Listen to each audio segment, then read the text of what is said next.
You are listening to the IFH Podcast Network. For more amazing filmmaking and screenwriting podcasts, just go to ifhpodcastnetwork.com.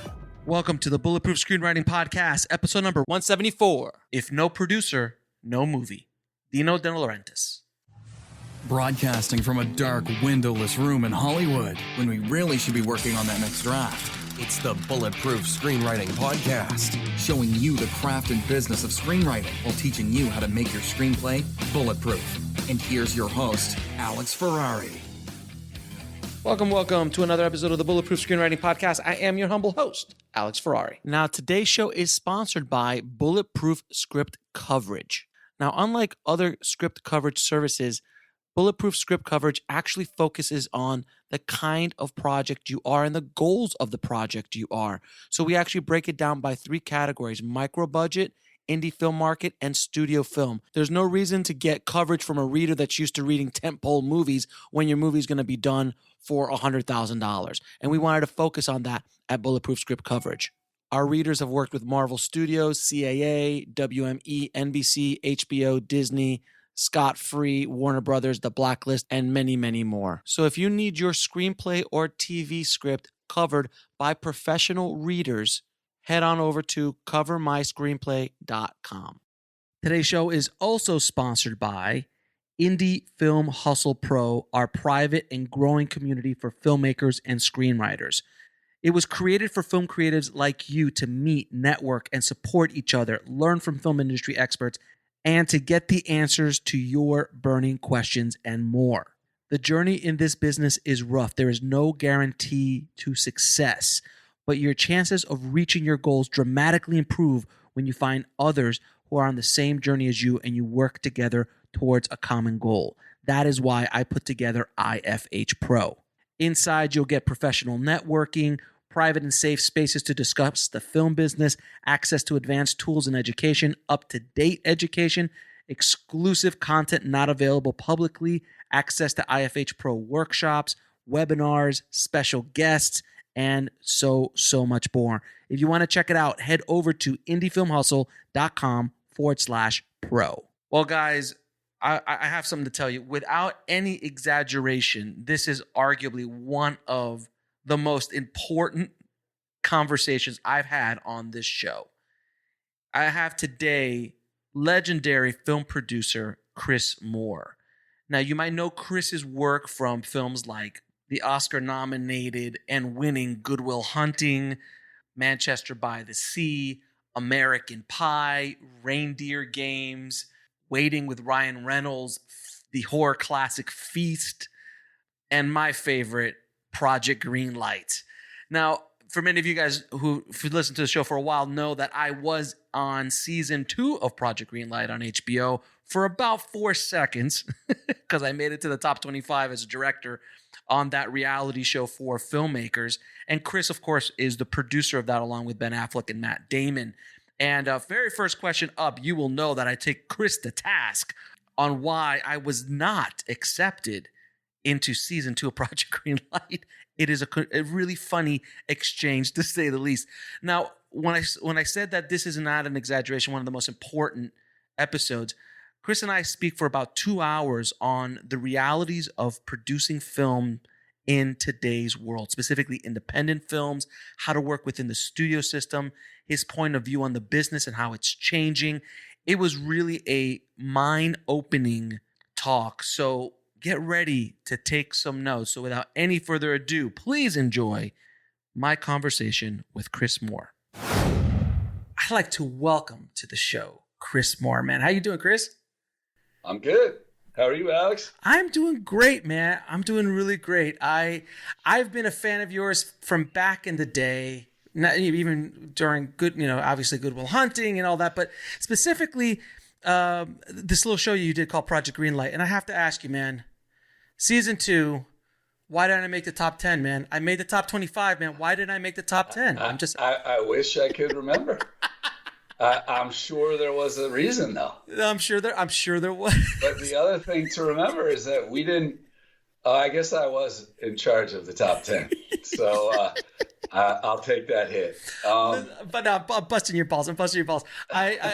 People always like, because on my IMDb, I'm on Project Greenlight season 2, and they're like, were you on Project Greenlight? I go, yes, for 3 seconds in the opening montage of Project Greenlight 2, because I had to send in. I got to the level of at least sending in a director video. Yeah. So, and we'll talk about Project Greenlight in a little bit, but I just wanted to bust your balls a bit. Fair enough. I mean, I'm so old, Alex, that I'm sure there's a story for almost anyone who runs into me at this point.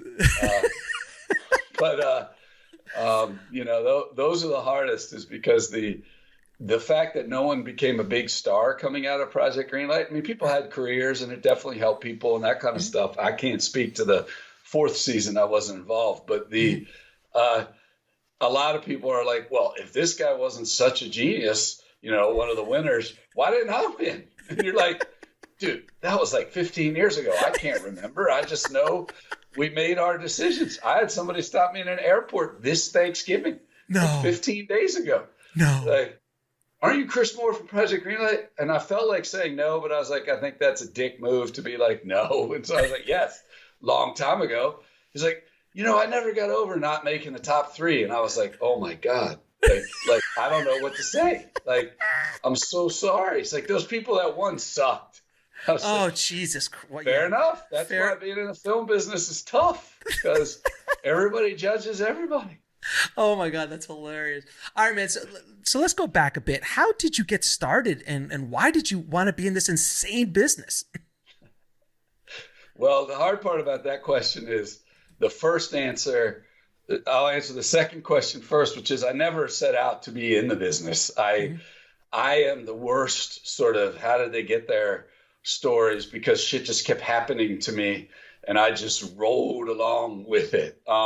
As I say to people, I'm not trying to be falsely modest. I clearly had an okay ability to identify talent or good scripts or whatever it might be. But I actually think that was just because I grew up in small town in Maryland and love movies. So like I came with a predisposed, like sort of saying, how did you get into basketball or what are you doing? It's like, well, I happen to be 7'2". And you're like, you don't have any control over that. Like, and you decide it's good you liked it, because if you decide you wanted to be a jockey, being 7'2" is not a good idea. But so I would say I got lucky. I came out here. The quick story is when I was in college at Harvard in Boston, to get all that out of the way, I worked as a PA, and then I sort of graduated up to other jobs in live television sports. And I thought I was going to work in television sports. And over time, by the time I had graduated, I decided to move out here. 2 of my best friends were coming out here and had a sweet place. They were working on Wall Street, but for here. And they had a sweet place in Manhattan Beach. And I knew that the entertainment business was sort of startup kind of money. You're not going to be paying for a sweet place in Manhattan Beach. So I was like, sounds good to get away from everyone in warm weather. So I ended up in California living with them. And a friend of mine who I had met through, I'd working as a PA on a television show for USA Network and was sort of checking it out, seeing what's going on, said, this little agency that I work for is expanding. They've just recruited 4 agents from the other big agencies, and we don't have enough people. You want to come just work, check out an agency? And I thought, that might be interesting to see how you sell stuff, do whatever. I was actually only going to be in LA for 6 months because I owed a semester to college. So I was going to go back in the spring. So I was like, I'll go work for 5-6 months at this agency, see what it's like, and it really was, for the old people, they can remember the Saturday Night Live skit. It really was making copies and getting coffee and delivering packages and shit, all of which is digital now except the coffee. Right. But I liked it. I really love reading scripts. We had to read like 10, 15 scripts a week and give them my thoughts. And it was kind of fun to be at that beginning phase where you say, this could be a great movie. And then, it sells. And then, I wasn't there long enough to see anything get made, but I had a lot of fun. So they then, I guess, liked me and said, look, when you come back from college, we'd love you to come back and keep working here. So I really sort of was like, okay, that's a good job. My parents are going to want me to have a job, and it paid, and I'll work in the mailroom. And then when I got back after my, that last semester to LA, the agency had expanded again. and brought in some more people. And so they didn't even put me back in the mailroom. I became an assistant to an agent. And then I moved up to one of the sort of founding agent's desk after about 3 or 4 months. And then they expanded again and needed like young agents at the time. One of your big jobs as a young agent was to go out and sort of just gather information. You weren't experienced enough to, have clients of your own, but you go out and and so you got territories and you'd be in charge of territories.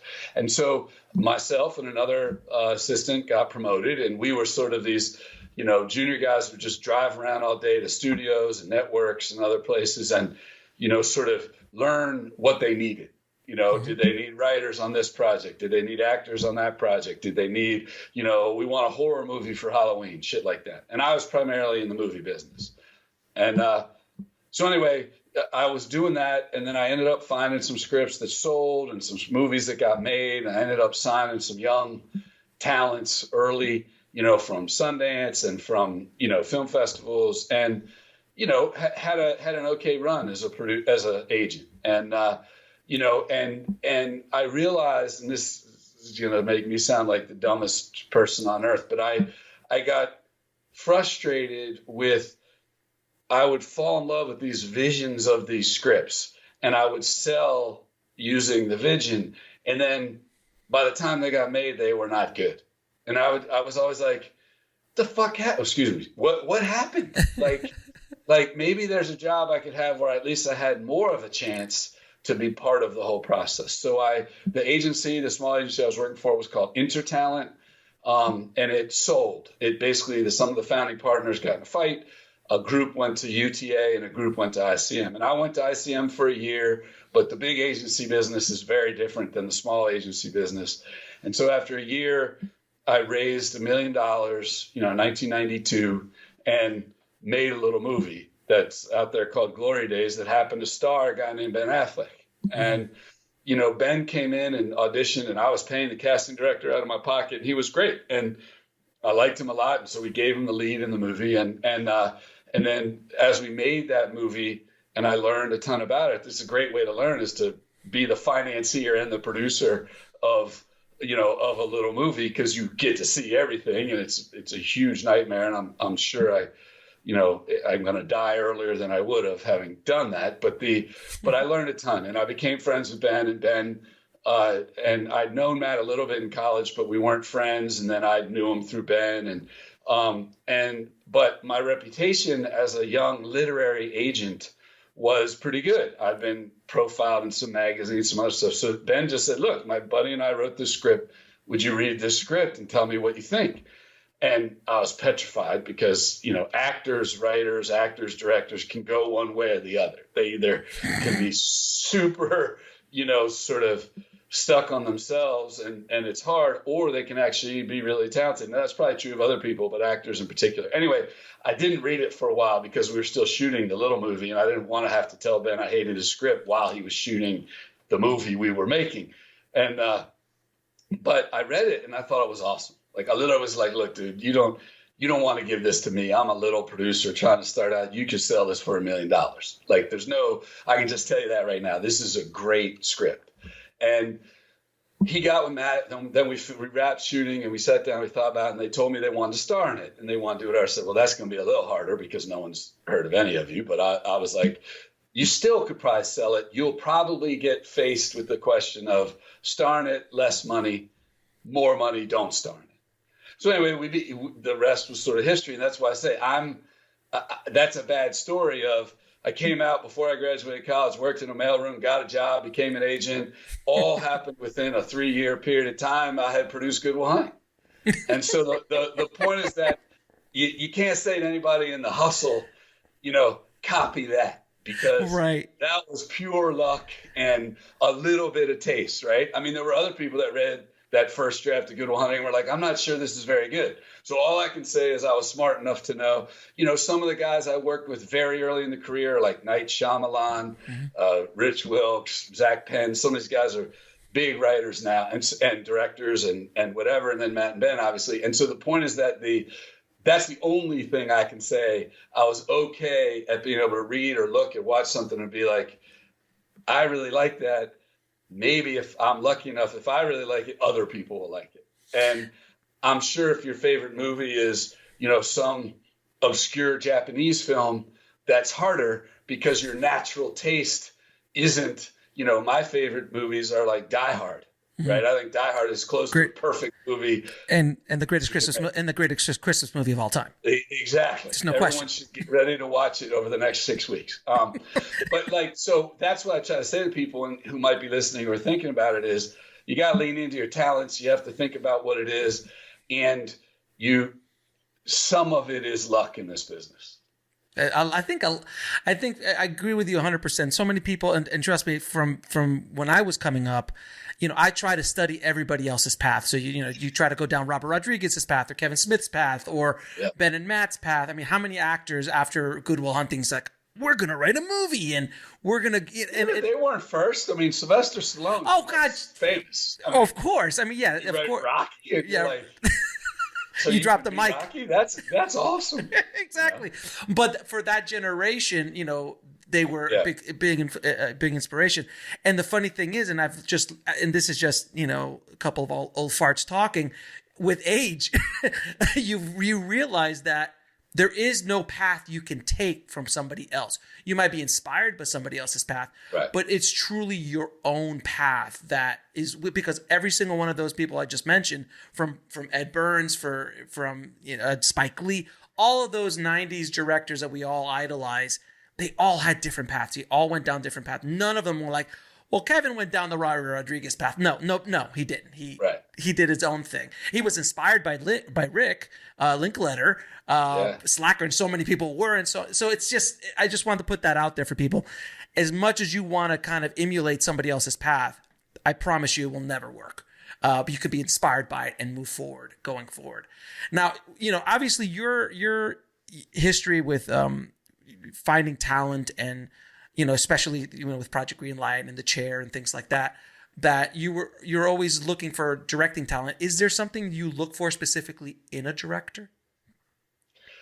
Well, it's a good question. I mean, what I would say is I still love sort of professional storytelling. And my view is I take this larger historic view that humans need storytelling. I don't know why. I'm not a psych guy. I didn't study any of that shit, but I know that it's valuable. And I know that it's valuable on the escape entertainment side. And I know it's valuable on the just learn about stuff or having catharsis or whatever. And I've been very fortunate to be part of all of those kinds of projects.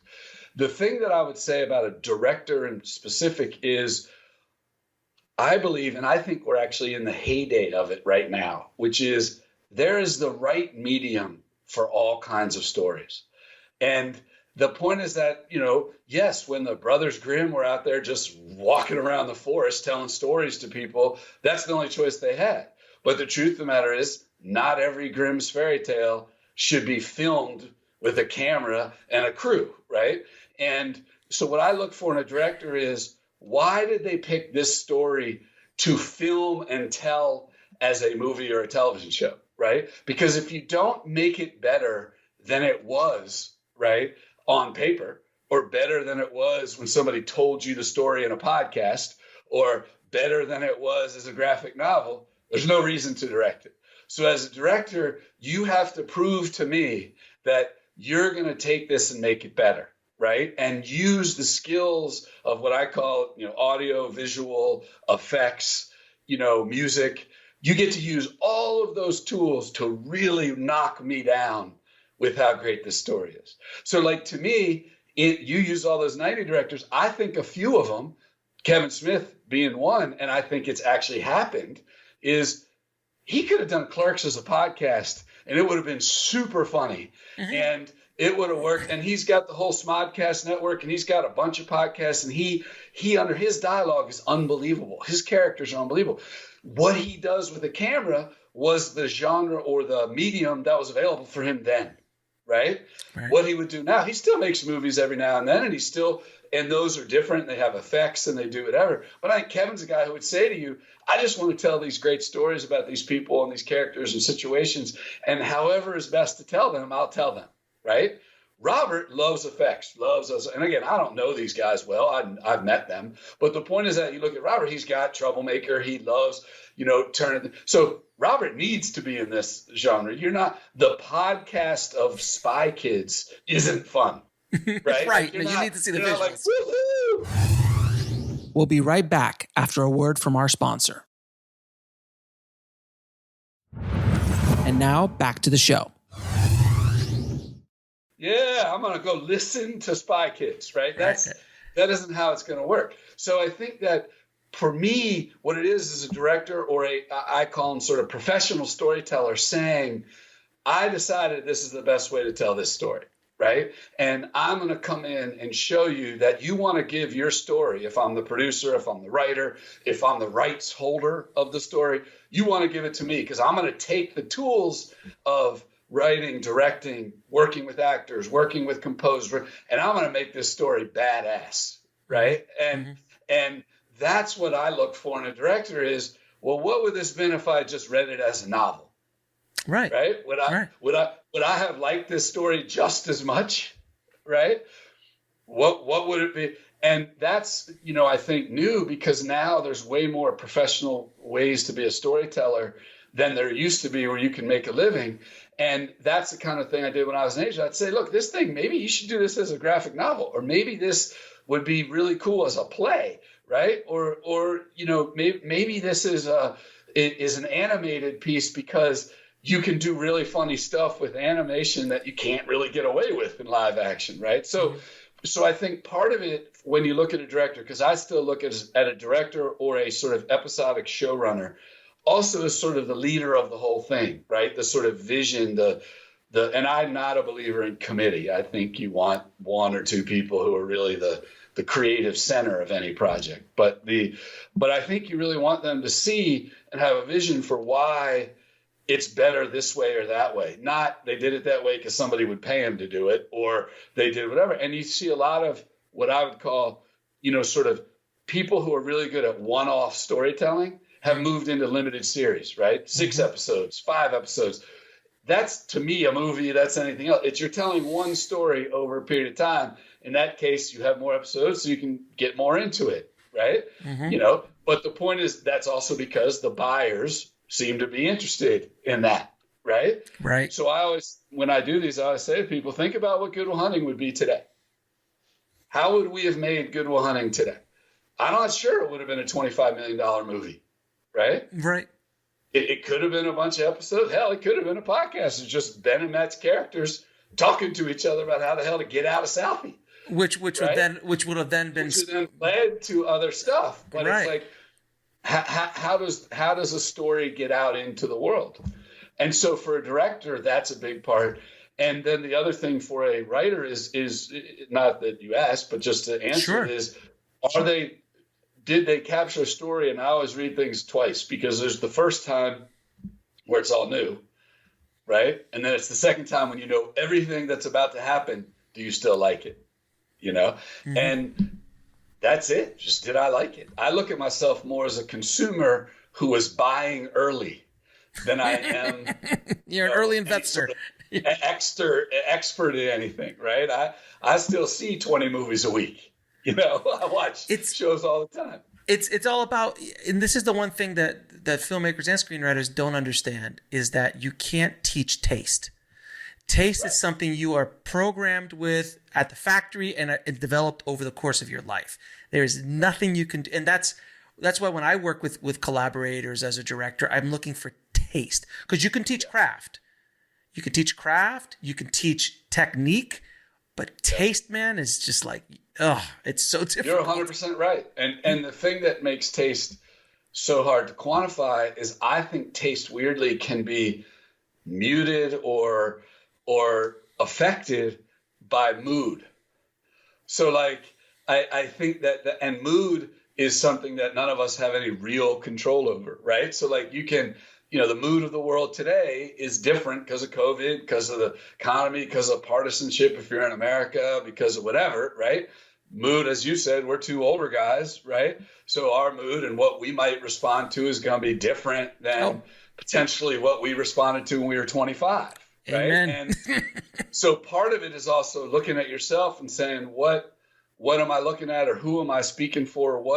Who else is in the same sort of move or frame of mind that I'm in? Because I think there's other ones like today I just need to get away and I want to go somewhere fantastical. Like I've been watching Peter Jackson's Lord of the Rings with my 14-year-old recently, and it's like fun. I'm always like, yeah, dude, let's go back. Okay, let's get in there. Let's go to Middle Earth, right? And that works, and I loved it when it came out. It's not like I've watched it 10 times between when it came out till now. My 14-year-old just got interested, so I'm watching it again.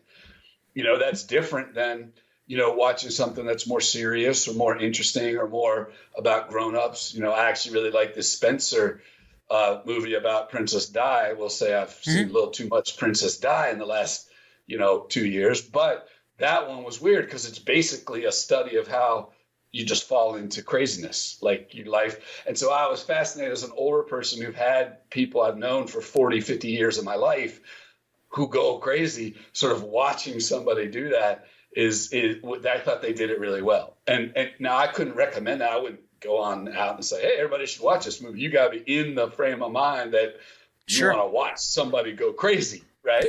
But I think that's and I certainly would never want to marry into the royal family. I'll tell you that. Oh, no. Yes. But anyway, that's what I think is interesting about, professional storytelling right now is there's a lot of options. There's a lot of way to do it. Some are more lucrative than others, but now there's I heard you once talk about 3 leverage points in producing, which I found fascinating, and I never heard it clarified so beautifully. Can you please talk about the 3 leverage points of being a producer? Because producing is such a nebulous thing. And you actually put a couple things that could help you. The embarrassing part of this moment is you're going to have to remind me which 3 I talked about on that one. I mean, I have the 3. What I always go is, so this may be the 3 you're talking about, is that there's the material, there's sort of the money and distribution, that can be divided into 2 or can be 1, and then there's the talent. That's the one. Yeah. And in my view, for a producer, you're really only value. Yes, there is a skill set to producing, sort of like what you said about craft. There are things you learn as a producer about how to make deals, how to sell stuff, how to budget stuff, how to manage people on set. But somebody could, throw me into a construction project and I could probably figure out how to manage it relatively quickly. There's a skill set, but producers don't really have a craft, as it were. We're salespeople, we're taste, right? Makers, and then we're management of the humans that you need to make it, right? So your power or your leverage comes from the 3 areas that you have to have. And so at certain periods, like when the internet was less prevalent, I had 4, which was there's eyeballs, people who can get you to eyeballs, and distributors were a lot bigger. Now with YouTube and the internet and all this other stuff, you have a lot more power yourself to reach eyeballs, right? You may not know how to monetize it. You may not be doing paid advertising, but you can put stuff out there. And over time, some stuff does get just discovered because people liked it, right?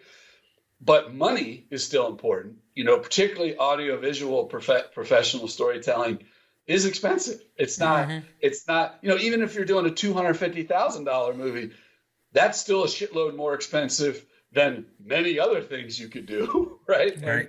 So it's like, so there's money. And so a lot of producers come from the money side. They come from the, I'm going to get you your money, or I'm going to put the money in, or I am rich, and then I'm going to bring other people, right?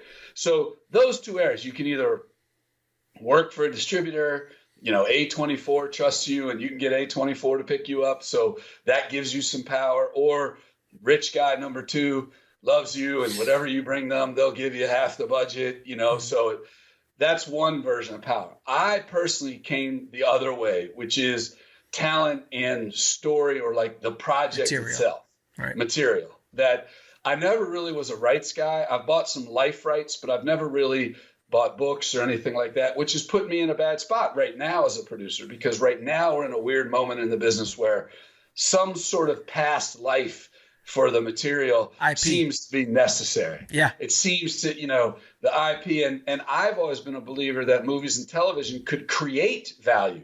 And most of the successes on my resume, Greenlight you've talked about, Good Will Hunting we've talked about, American Pie, those were original ideas that were made in either film or TV, right? Today, they'd probably say, go do it somewhere else first. Let us know people like it, and then we'll make a movie out of it. Or then, very rarely today do you see original material coming through movies and television. So let me ask you this, Chris, then. Why is it that, because right now Hollywood is mining the 70s, 80s, and 90s for material and IP. That's basically, we're just getting rehashes, remakes, everything in a time period where they allowed creativity to come up with original ideas like Gremlins and do you think Goonies would be made in today's world, or even Gremlins would be, or even Good Will Hunting would have never been made by a studio in today's world? Out of 25 million, that's like a Dead Zone, $25 million. Yeah. It just wouldn't make any sense. So what is it? Why do you think, from your point of view, is the studio so just resistant to new ideas? Or you've got to be James Cameron to come in with $500 million to make an original IP, which is Avatar. Well, the irony is the answer to that question is the same answer, actually, which is the entertainment industry, if I can go back just a tiny bit, has had basically 100 years where they own the audience. They had complete control over the audience. And it was basically 4 or 5 companies in America, right? Mm-hmm. They would tell the movie theaters what movies they were coming out with. They would put on what they thought was necessary on the television channels. If you were at home, like I grew up in a small town in Maryland, you're just waiting around to see what's going to be available Friday night, right? Like you have no control, and there's not a lot of choices, right? There's no video games competing against it. There's no social media. I can't just go on YouTube and go down a rabbit hole for 3 hours. There's no TikTok. It's literally, they own you, right? And the two things that they own are the scarcity of product.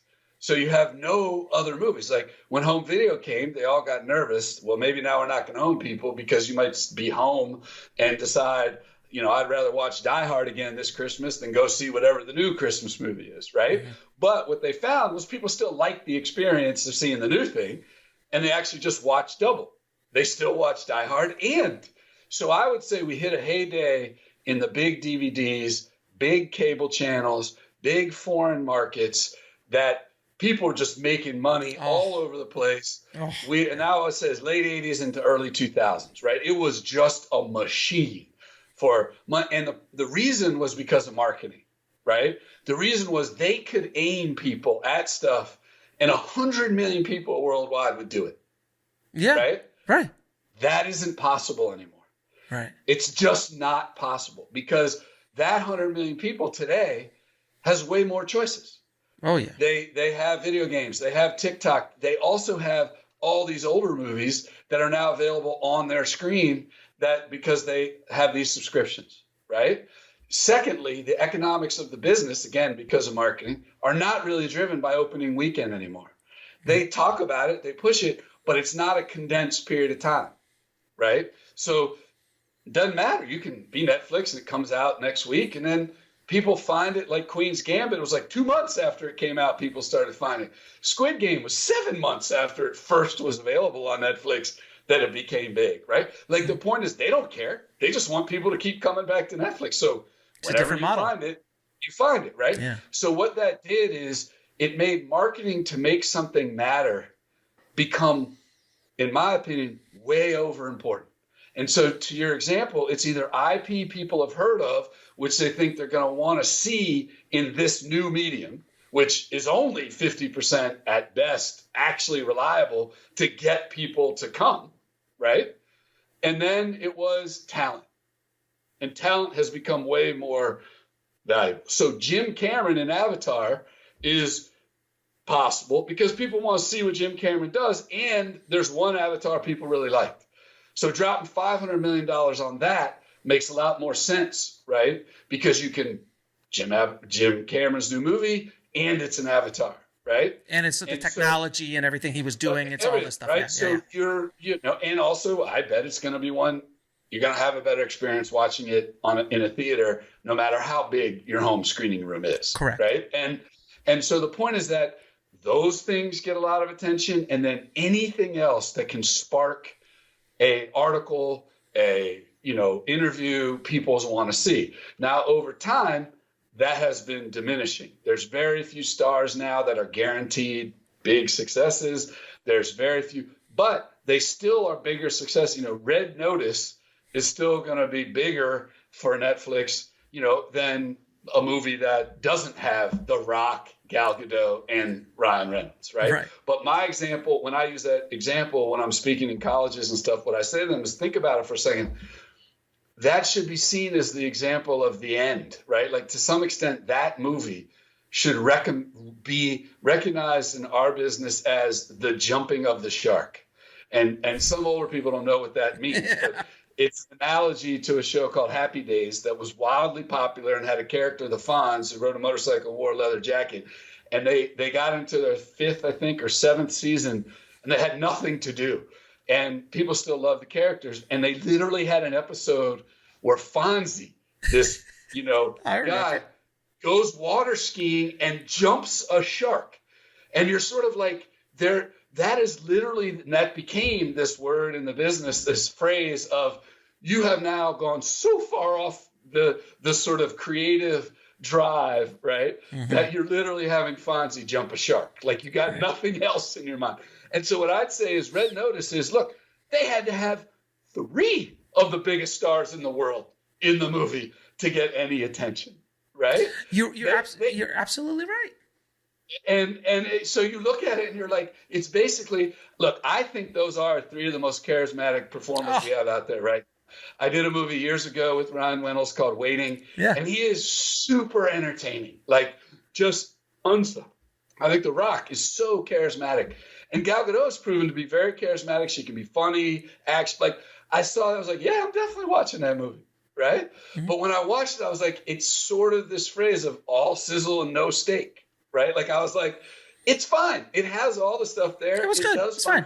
But if you're going to sit down and bring The Rock, Ryan Reynolds, and Gal Gadot together, you should fucking blow me out of the water. You should be like, holy shit, that was awesome. It should be it should be Die Hard meets Lethal Weapon meets The Predator. Or like Spider-Man is coming out in 2 days, and it's like some reviews have been, the best Spider-Man ever, and other reviews have been, well, whatever. It's, and you got Doctor Strange, and you got the multiverse. I'm worried I'm just going to be totally confused. But my kids, we bought 9 tickets to the first show because they're desperate to go see it. But the point is that we might be at the moment of volume right now, where all these streamers and everybody wants so many product that everyone is jumping the shark. That like the whole business is jumping the shark right now. No, it's a great analogy. You're absolutely right, because I've been saying for a long time, people are like, I need to get a movie star in there. I'm like, look, if you can get a movie star, and the term movie star is not what it used to be, because before Tom Cruise could read a telephone book and it would open to 20 million. I mean, it just, Will Smith could do the same thing back in the day. Yeah. Remember Arnold, and they just showed up and it was $20 million, $30 million opening.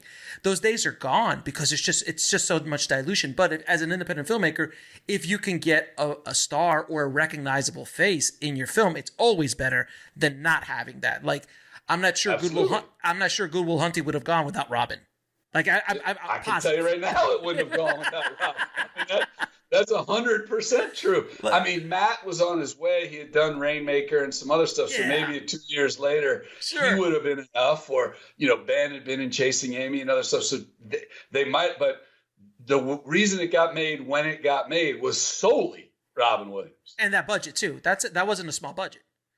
No. I mean, today, $25 million for a movie like that, they'd look at you like you've lost your mind. That's in today's world, that's a $3 million, $5 million tops, depending on the star. Absolutely. Easily. Yeah, there's no way. And if Robin was in it, it still would have been that, but he would have owned 50% of the movie. On the back end, absolutely. Right. So, God rest his soul. God, he was. I had the pleasure of meeting him once, and it was just, God rest his soul, man. So sorry. So you got Good Will Hunting off the ground as your second feature film, which is not a bad thing. Oscar nominations and Ben and Matt and all this kind of stuff. Man, what was it like just being in the center of that hurricane, dude? Because I remember that it was Everybody was talking about that movie. You're being generous to say I was in the center of it. I was more, Toto in the basket of, the witch flying around the hurricane. I would say they were in the center. They were very loyal and nice guys to keep me around. That doesn't happen as much anymore for producers, where the talent that help you get your first movie made don't. We'll be right back after a word from our sponsor. And now back to the show. The producers don't get carried nearly like they did, but it was intense. I mean, it was, and I think having it be the three of us and to some extent their agent, Patrick Weitzel, who I had also worked with as an agent when I was an agent, the four of us, and then they have a lawyer that's been with them a long time named Sam Fisher. There was a lot of combing of, let's figure out the best way to take advantage. And to some extent, Matt and Ben made different choices as actors as they went forward, but they're still together. They still produced together. They did The Last Duel, they wrote together, and they did other stuff. So I think what it was it was also the heyday for Miramax. Mm-hmm. I know Harvey is a bad person to talk about, and he is a bad person. I'm not trying to make, but that version of Miramax at that time, they were owned by Disney and they were doing whatever. They were on fire, and I'm sure Robert would talk about that, or Quentin, or Lawrence Bender. We were in there at Kevin, this moment. Kevin Smith. It would be going. So there was a lot that we were part of, and what they always said, which I respected about them, was, okay, we got here. Like, what are we going to do with it?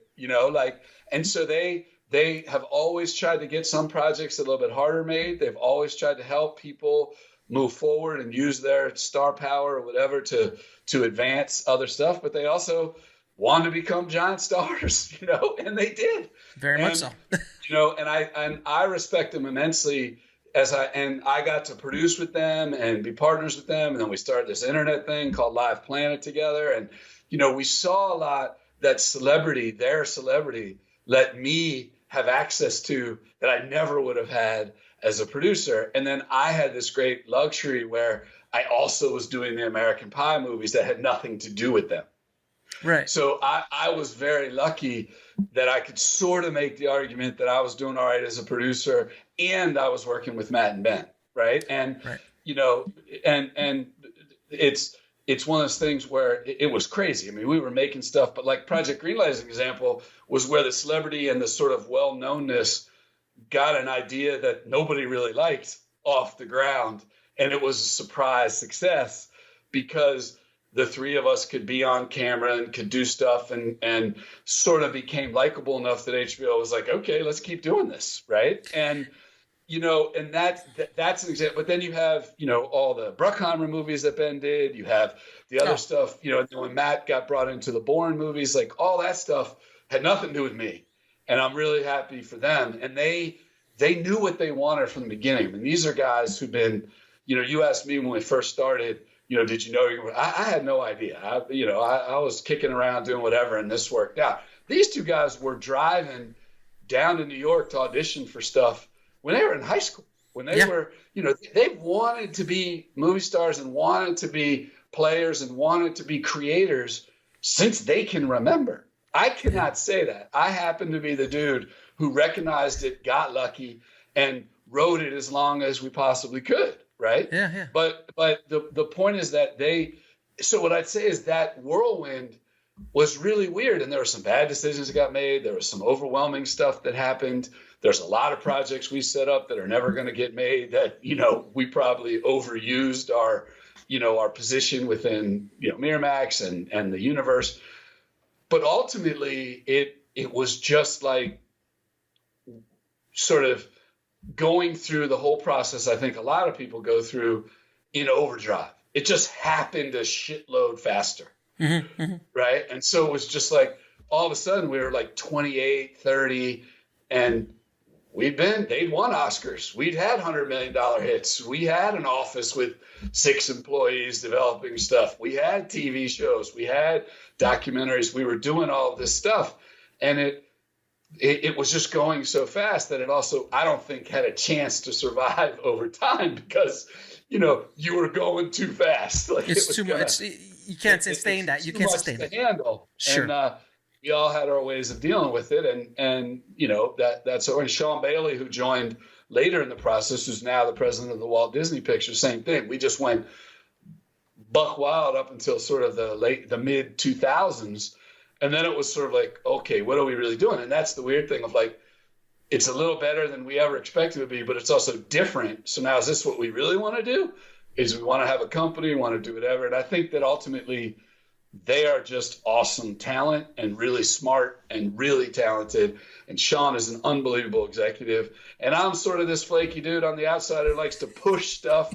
And, I'm not really built for corporate Hollywood, and I'm not really a talent. And I really love, sort of working on projects I really care about. And the success of American Pie and the success of, some of the other stuff allows me the freedom to sort of work on projects I really care about and study the business and do podcasts like this and teach some classes and stuff like that, because it isn't, for Harvard kids, since I went to Harvard, I'll do stuff. There's no ladder. There's no process like you said earlier. It's not doctor or lawyer. It's not doctor or lawyer. Right. So you that's what I like about it. And some days we're on fire, like the fact that my last big movie was Manchester by the Sea. Like if anybody said a movie about 3 kids who die in a fire and their father never being able to deal with it, and whatever, like, and then the brother dies and the nephew is homeless, like you're like, if you pitch that, like I just pitched it to you, not a soul on earth would ever make that movie, right?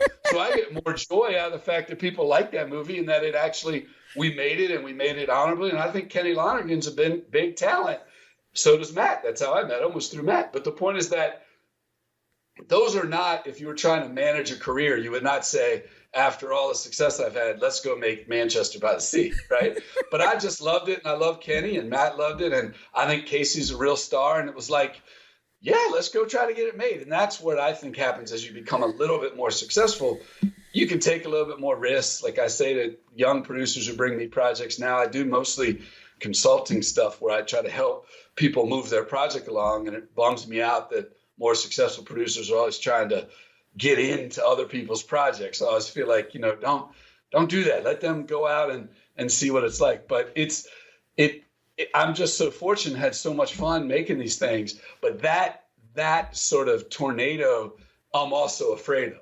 I would argue that I'm probably here partly because not really sure I want to get all the way back into the tornado. Well, listen, you also put yourself out there in a way that most producers don't, by being on camera and a character on a huge show on HBO, which is why so many people, I promise you, not as many people walk up to Jerry Bruckheimer in the middle of an airport, but they go, hey, man, why didn't I get in season 3 of Project Greenlight? Like, why didn't I make it? So and for everyone listening who's not as old as us, when Project Greenlight came out, it was the first time that I can remember that a doorway was opened to the unknown.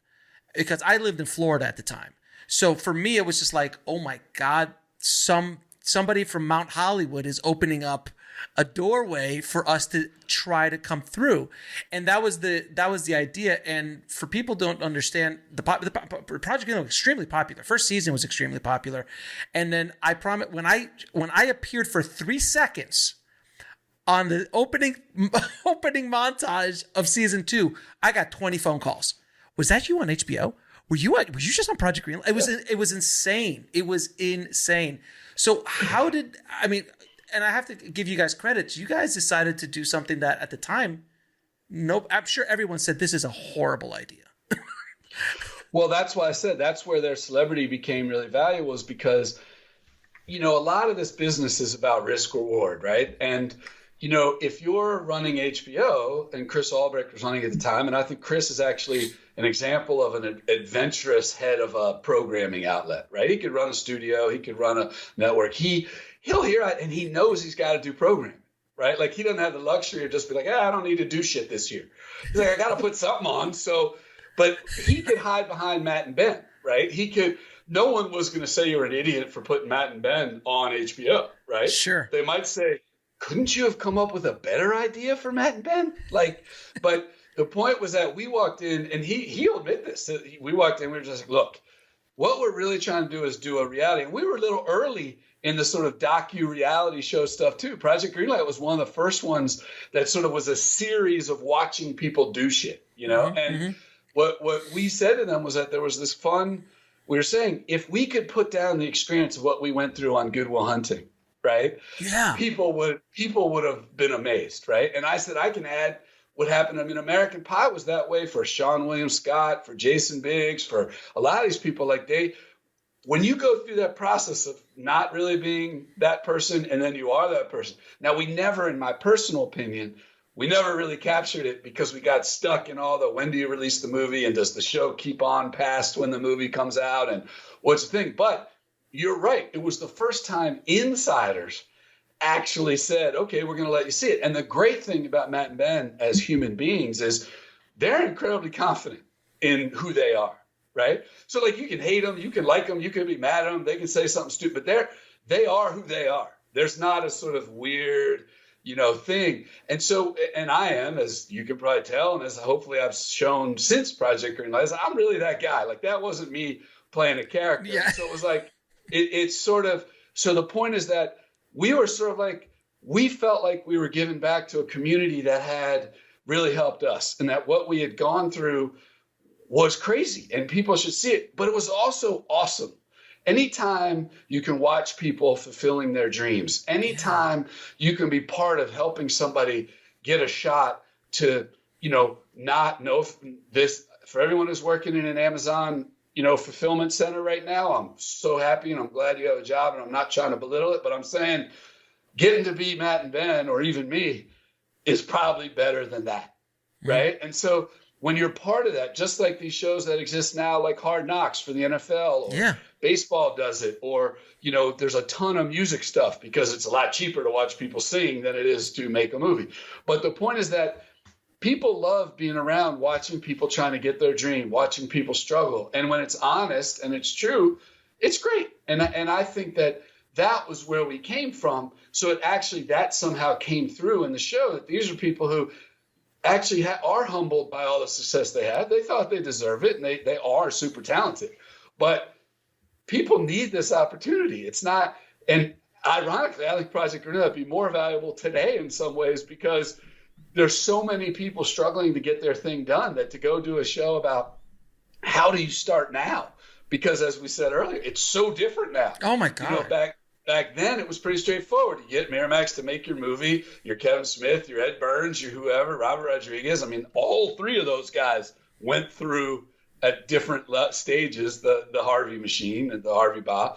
But my point is that that today it's even harder to tell somebody what they should do. I taught a class for AFI last semester, and it was really hard because by the end of it, people got comfortable with me and they were willing to ask me about their own personal careers. And for some of them, I was like, look, I can't tell you, and this is, by the way, why I've not been invited back to teach another class for AFI, is I said to people, listen, if you're here for career advancement, which all education is not purely career advancement, but like I read on your website, you guys have classes, you do stuff, you're trying to help people be better at it. Absolutely. And that to me makes a lot of sense, right? But when you're paying all that money and you're coming to AFI, particularly as a producer, so it's not like you're mastering your skill, right? You're trying to make contacts, you're trying to learn about it. It's one thing to be an editor and get to edit 6 things during your 2 years. Cinematographer, even director, right? even director, For producer, directing, writing, the production designing program, the cinematography program, they're great, right? But where I got in trouble is I said, look, if you really got whatever it costs to go to AFI, you might be better off going to make a film. You might be better off going out and saying to those same people, look, it's not. And when you ask AFI graduates, well, what did you think about the producers? They don't graduate from AFI wanting to work with the producer they worked with in film school. They want to work with me. Right. They need to graduate up to the person that's going to help them, right? And so I said, look, I can't 100% get behind. If you're trying to decide whether you want to be a producer or not, sure, take a couple classes, learn about what it's like. Watch Project Greenlight, come to Indie Hustle, right? Mm-hmm. Like the point is, there's a bunch of ways to make that decision whether you want to dedicate some of your life to being a producer, right? I just don't know that. Anyway, you can see how they were unhappy with that. It's shocking. It's shocking. I don't understand why. And I said to them, look, I think you should take what I'm saying and let's revamp the classes so that you're acknowledging that you're helping them in what you need to do. And they said, no, we're going to keep doing what we're doing. I said, okay, that's fine. It's not like the very small amount of money you're paying me is going to make me lose my house if I lose it. And I love AFI. They've been around a long time supporting a lot of people. So it's not that it's the producing programs in particular. It's very hard to justify what's wasting, or that's unfair, spending 2 years of your life studying it versus 2 years of your life doing it. Right? I think is way more valuable. So I couldn't agree with you more. I mean, I went to Full Sail in Orlando, and it's a great technical school. And I walked out with a good amount of technical skill. I knew how to wrap cable. I knew how to make a good cup of coffee. You know, the core things that you need to learn as a PA. Exactly. But at the end of the day, and also when I went, I was 95, 96. It wasn't where we are now. It was still expensive as hell to go make a movie. You know, it was still all film, all that kind of stuff. But in today's world, you're going to learn a lot more by making a $10,000 feature than you will by spending $10,000 going to film school, in my opinion. Mine too. So that's why I said when we first came on, I think we're going to agree on stuff, because I saw that one of your sections and I was like, this guy understands. But the thing you also got to remember about film schools, they started because the equipment was so expensive. Right. The average person couldn't buy a camera that was a film camera. Like Spike Lee talks about his first movie. He was like, I had to go to NYU. It wasn't like somebody's going to say, here's a film camera. Here's an editing system. Here's all this stuff. That's how you got the stuff, right? Mm-hmm. Today, that stuff's at Best Buy. I had this poor filmmaker come on. He had a $300,000 plus student debt, going to film school. Yeah. $300,000. And I told him, and he's done. He's like, he's working, he's trying to make it up, but he'll never, ever get out of that hole. It's just going to take him for his entire life. And I was just like, oh my God, man. I mean, can you imagine if you would have taken that money and just made 20 movies? Yeah. And that's the thing. And look, I went through it on a bigger level. I raised about $5 million for what is currently my production company called the Media Farm. And our whole concept, the reason it was called the farm, was we were going to grow stories basically from the beginning, right? Like, I'm not a genius, so that's a pretty straightforward analogy. And we had about $5 million. And I was so arrogant and stuck up about, well, I can't go into podcasts. I can't, that shit's like below me. I'm a feature film guy. So how do we take this $5 million? If I had taken that $5 million and spread it across the 10 awesome podcasts or the 10 awesome, like you said, $10,000 movies or pilots or web series that came through my office, right? I literally have a library of content right now, right? That I'd be selling up the chain and just be basking in the glory of my genius. Instead, I'm here talking about how arrogant and stupid I was, and that I couldn't see that this is the same storytelling that's going on. And these people are Matt and Ben now that they were then. Right. You know, I had people who become wildly successful walk in my office. Sam Esmail does all these fucking shows. AFI grad walks in, he had a great show we could have figured out how to do. You know, there's a guy whose name I'm forgetting right now, Rob. What is Rob's last name? He was like the #1 comedian on Twitter. And he created this show called Catastrophe with Sharon Horgan. I can't believe I'm forgetting Rob's last name, but he walked in one day and was like, I have this idea. And I was like, well, you know, I'm not sure how that is a TV show, but it wasn't Catastrophe. But the point is that I was so arrogant about the medium. And also with my investors, I had promised this sort of scale that spending $10,000 on a podcast wasn't exactly what they thought. They thought I'd be spending $250,000 on Manchester by the Sea, which we did. But the $5 million is going to go a shitload faster if everything is costing you $250,000 to $1 million than if you had done things for $25,000, $50,000. And I was a moron. Like, and that's part of the insider part about why I joke about Project Greenlight. And it's great what they did with it. Issa Rae took it over, and it's gonna be a whole new thing with her, and I think that's awesome. But the point is that the storytelling, if what you love, which is what I've realized I love, is storytelling and getting stories out there. there's a way to do it. And if you're thinking about being a producer where you find stories you love and you want to be part of the machine that gets them out into the world, whether it's a piece of talent, whether it's a specific story, whatever, you're better off getting into it than you are, not getting into it, I guess. Now, which brings me to a question. If you had Good Will Hunting and American Pie today, you were the producer on it, how would you do it differently? Would you try to own it more? Would you try to hold the rights to it more? Would you self-distribute it? How would you approach both those projects differently? Or would you still try to go down the studio path?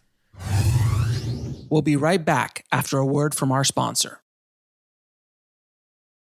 And now back to the show.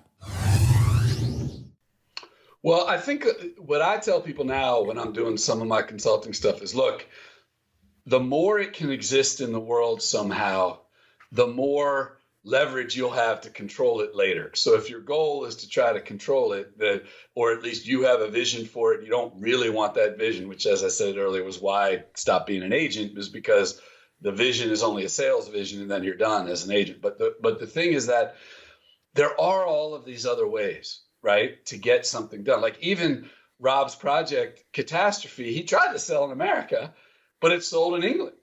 And I met him right at the time when he was deciding whether he was going to move to England or not, right? Mm-hmm. And I remember very clearly his agent, he having this whole conversation, and it meant that our show, we weren't going to be able to shoot because he was going to be in England, right? But I was like, yeah, man, if somebody wants to make your show, do it, right? And so what I'd say is, I think American Pie I think about a lot, because I actually think there's an update to that because I think teenagers today, and this may not be appropriate, I apologize, but I think their sex lives and their way they're losing their virginity and the way they're doing stuff is different on a macro level. Like, I don't think it's just different technology or we have different morals. I think it has gone to a whole other thing, and just having a 20-year-old daughter, a 17-year-old son, and a 14-year-old son, I just sit here and watch it and I think, what would be the American Pie?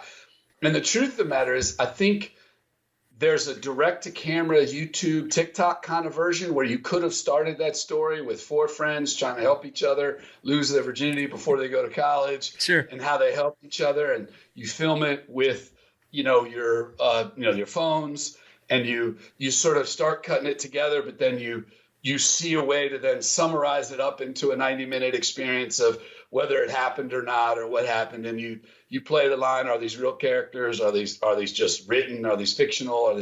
Could have been a podcast. I think it's funnier because there's physical comedy that was really great in that. So I think visual, but TikTok in bite-sized stuff, you could interest a lot of people. And then you could go to them and say, okay, we want to turn this into something. Most likely it would have been a limited series, or like there's one that just came out called The Sex Lies of College Kids. And there's another one, Sex Ed, I think. And then, and so I think it would probably not been a one-off movie. It would have been, let's follow these guys for 6 episodes or 6, whatever. And then, but it would still have been the one story of that end of senior year. Then if it was successful, you'd come back like we did, and you'd come up with reasons they all get back together, and they wouldn't be coming of age as much as just sex comedies, right? There used to be a lot of, in my opinion, the best one is Sleeper by Woody Allen. It wasn't like people weren't doing sex comedies before, and I grew up in the generation, Porky's and Fast Times and Revenge of the Nerds. Yeah. And so I think some of those things, particularly because the younger audience is there, I would be recommending to people, let's put out some of this funny stuff. Let's introduce Stifler and Jim and, Jessica, which is the Natasha Lyonne character. They would have been Finch. They would have been great TikTok, YouTube sort of web series. Oh my God, could you imagine? Yeah. And you could have had so much fun. And then you could put it together into a bigger thing, right? And I think that's for something like that. I think Good Will Hunting, because of the nature of what it is, you would have had to try to make it as a drama right away. Like, I don't think the best you could have done, and, we joked about this, was take the screenplay and turn it into some sort of coming of age novel that was actually written by Will Hunting. And you try to sell the book and you try to get somebody to think it's there, and then people realize it's fake, and then let's make the movie. But the truth of the matter is, there's still some things get made. Now, most likely, again, it might have ended up as a limited series. As I said, I think the limited series has created, in my opinion, just longer movies. I don't think and so the way I talk about it now, I try to convince people too. So I'm going to use your platform to continue my evangelical spin. Please, preach. I think what the new term should be is one-off stories versus episodics, meaning a one-off story can still have episodes, but it's one story. The last episode will be who was the murderer, does the couple get together, do people, it's one story. Now, you may fall in love with those characters and decide to make more one-off stories with them. We've talked about how much we both like Die Hard. I mean, we're up to 6 of them, right? God, it's not, I know. And I think they have jumped the shark in the sense of this one cop can't be in all of these stories. But I do love John McClane as a character, right? Like, I think it's great. I actually think the new process of having a series that works and then having a movie that sort of wraps it all up, like they did with Breaking Bad, like they've done, where I think that's actually not a bad way to go, where you sort of then have the wrap up thing of it. But my point is, on Goodwill, it's either super intimate. So it could have been like, if Matt was not as well known, and he could have started a YouTube channel where he's talking directly to the camera and doing, hey, I'm Will Hunting and I live in Southie and, I'm a math genius, but it's not really what YouTube's about, right? And it's not, so then you could have done something like there's some other character, maybe it's Chucky who's trying to have, or I always joke the better one would have been Casey's character, his name was Morgan, trying to have a YouTube channel. And he's like, dude, you're a genius. You got to come on my YouTube channel. Come on, you guys. Like, what am I going to talk about? It's like, I don't fucking know. Talk about math. Talk about whatever. Just come on the channel. Can't just be me, And they're like, what are you going to talk about? How much you jerk off upstairs? Like, and, that kind of thing would have been funny to get to know these guys, but it doesn't really fit to who they are that any of them would even have a laptop. At this point, yeah, you're right. So that's why I say a producer's job is to know a little bit about the business, to say when they find stories or they find talent that they believe in, to say, look, this is what we should do. Like, I have a friend who had a great action movie idea, and he's a pretty well-known writer. He's written a bunch of shit. He's written a Marvel movie. He's done all this stuff. And he was one of my clients early on. He's and well-known. And he went around, he pitched it to all the people, and nobody would buy it because it was brand new, big action franchise, female lead. And I'm not producing it at all, but we had lunch one day, and I was like, dude, just find somebody who'll do it as a graphic novel. It's a great idea as a graphic novel. And you could get a cool artist to draw her and to draw the thing and to create this visual. And, I always use Kick-Ass as an example. Everybody talks about, oh, yeah, they were out there and they adapted this graphic novel, Kick-Ass. Then you go and you actually look up the numbers. Kick-Ass never sold more than 5,000 copies, right? I mean, I could get a Facebook post to have 5,000 reads right now, right? But somehow in the mind of Lionsgate, and Matthew Vaughn's a genius salesman, that he goes out, like, he created the Kingsman. I don't know where the hell that came from, but he went out and said, we can do this. And the point is that they just had this graphic novel. And like I said, people loved it. They could show on a blog somewhere that somebody loved it.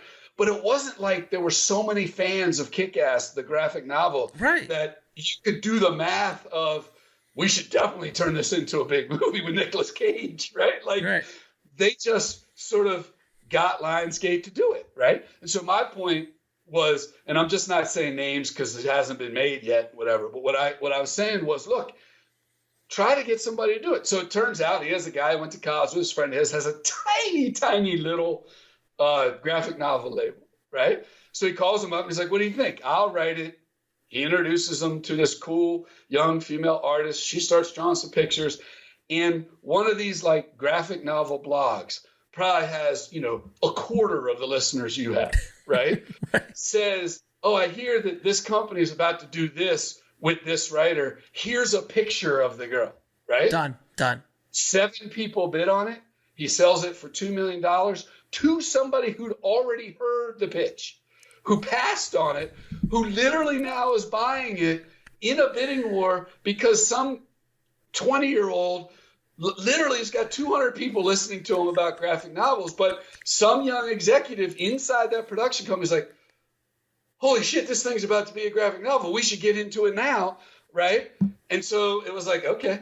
But then, of course, because the money was so high, they said you can't publish the graphic novel until we're making the movie. And, of course, the movie hasn't got made, so the graphic novel hasn't come out. And he ended up in the exact same development hell he was in before, except he has probably $1 million. Right?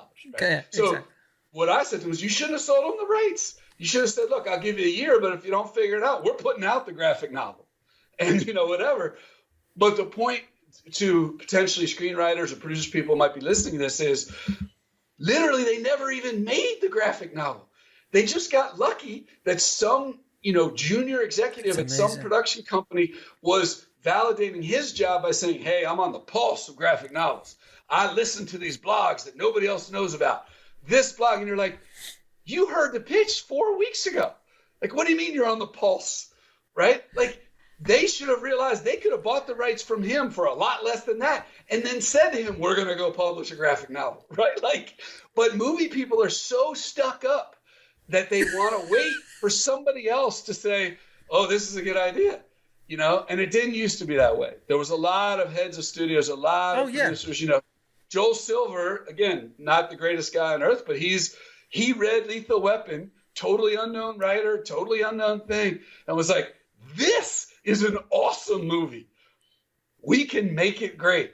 And now Lethal Weapon is Lethal Weapon. I was talking to Richard Donner's head of his studio a while ago, and he was telling me, he's like, I go, what was it like rolling with Dick back in the 80s? And he's like, Alex, all I needed to do, all it says like, oh, Dick wants to do it. He would just call up Warner Brothers, and they said, sure. And I go, well, what were the budgets? He's like, we never had a budget. They just gave us what we needed to make the movie. Like, it was never even a question. He goes, we were very responsible with it. We didn't go crazy, but I never saw a budget for Lethal Weapon. We just kept like, this is what we need, guys. It was a different world, but there was guys specifically, they were all pretty much men at that point, that would say, hey, this is what I'm going to do. I'm going to make Goodwill. I'm going to make Goodwill Hunting. Here's $25 million. And the thing, but that goes back to what I said, not to pretend that I'm a genius, but I will just bring it back to my comment, which is that was because they believed they controlled the audience. Right. That's a really good point, man. Meaning the Warner Brothers guys could look at that and say, we know we can make a new hit this year, right? Which one of these projects is going to be our new hit? Well, we like this Lethal Weapon thing, so let's go try that. Right? Yeah, it's got Dick, it's got Joel. It'll work. And we'll see what happens. Keanu Reeves couldn't get arrested when they made The Matrix. He'd been in Bill and Ted's. He'd been a teenage star, and he still was doing some movies. But Point Break, yeah, things like that. And it was sort of like, okay, let's put Keanu Reeves in. The Matrix is big, cool, awesome idea. These Wachowskis, they have a real vision. Let's make The Matrix. But The Matrix was, if I know my history correctly, Joel is the one who pushed that through. And absolutely. And you needed a champion. But that's what I'm saying. Guys like Joel, right? Larry Gordon, Jerry Bruckheimer deserves a lot of credit. The point is that these guys were like, we can make hits, right? We can make it happen, right? And every now and then something would sneak up on them, right? But most of the time, you had a pretty good idea, And some of it was based purely on marketing budget. If you spent $50 million, you're going to make $100 million, right? Sure. Now that's a great business to be in. If I could be in that business in Vegas and just be like, every time I bet on 13 red on roulette, I'm going to win. Yeah, I'd just be there right now, dropping money on 13 red, right? Right. And then they lost the ability to control that machine, right? And that's why it took them almost a decade to come out with their first streaming service, and Netflix had a huge head start because they were terrified of Netflix. Right. And they still, I don't think they're as terrified now, but I mean, it literally was like 12 years for Disney Plus to show up, and then everybody showed up then everybody has one now, but it took them forever. They believed that it was going to be the new version of DVD. Yeah. And for like a year, or maybe 4 years, it was. I mean, that was the big problem with Disney is Netflix was paying them so much money to have the Disney product on Netflix. Yeah. That they were like, why would we ever start our own? That's just going to cost us money.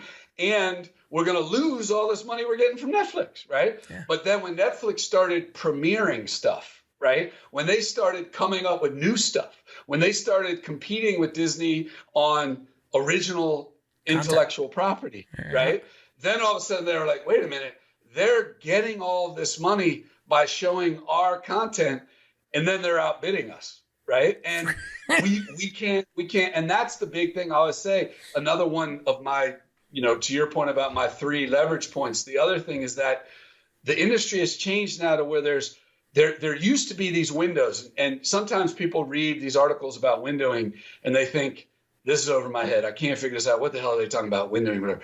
What it really comes down to is you had 3 to 6 moments to make money off your product. Right. If you have ever made a product and tried to sell it, the holy grail is to be able to make it once and sell it 5 times, right? Like, that's the holy grail of manufacturing, is you never have to spend any more money, but you get to sell it again.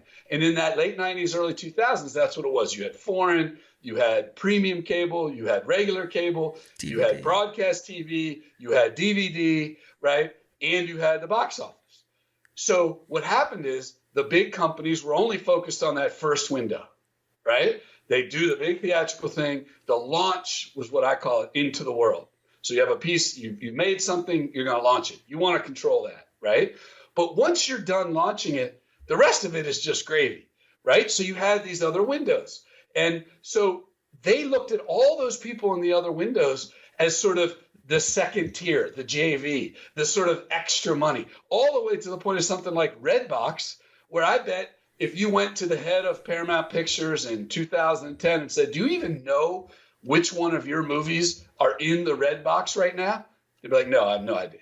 Don't care. I love that we get money out of it. It's totally irrelevant, right? And that's what they all thought Netflix was going to be. Redbox, right? They were like, okay, for the geeks who want to have streaming, when the internet is big enough that they can have, big files, when people can have to watch HD, but they're never going to be in the business we're in of launching content, right? Yeah. And the second they were in it, Disney realized, we can't have Netflix doing that. We got to get those people to our side. And that's why I think it's changed dramatically, because now there's just launch, and then there's the whole life after launch. There aren't these other windows where you can make money. So all the people that are greenlighting material are greenlighting it based on whether they think they can make money in launch, or whether they think it's just going to be good to have in their library. And that's why I think the producers, the writers, people got to think through, where is your project in this, right? So like Red Notice, back to the movie you talked about for Netflix, that's super important at launch, to make people think they're still a big studio, to make people want to be part of it, to have new big stuff. So when you see your $13.99 every month, you're like, I get it. This is why I do it, right? And Stranger Things 4 will come out, and this other thing. And Don't Look Up just is coming out. And... Right, exactly. And the Sandra Bullock movie just came out. But the point is that's where it's changed a lot as a producer, because you really don't have any of that back end part anymore.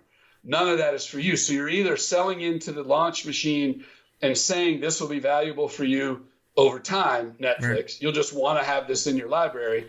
Or you're saying this is one of your launch projects. And all the big producers and the big writers and the big directors are trying to make sure they only work in the launch area, right? But a lot of us are going to get relegated to the, what in the old days would be called the straight to DVD, right?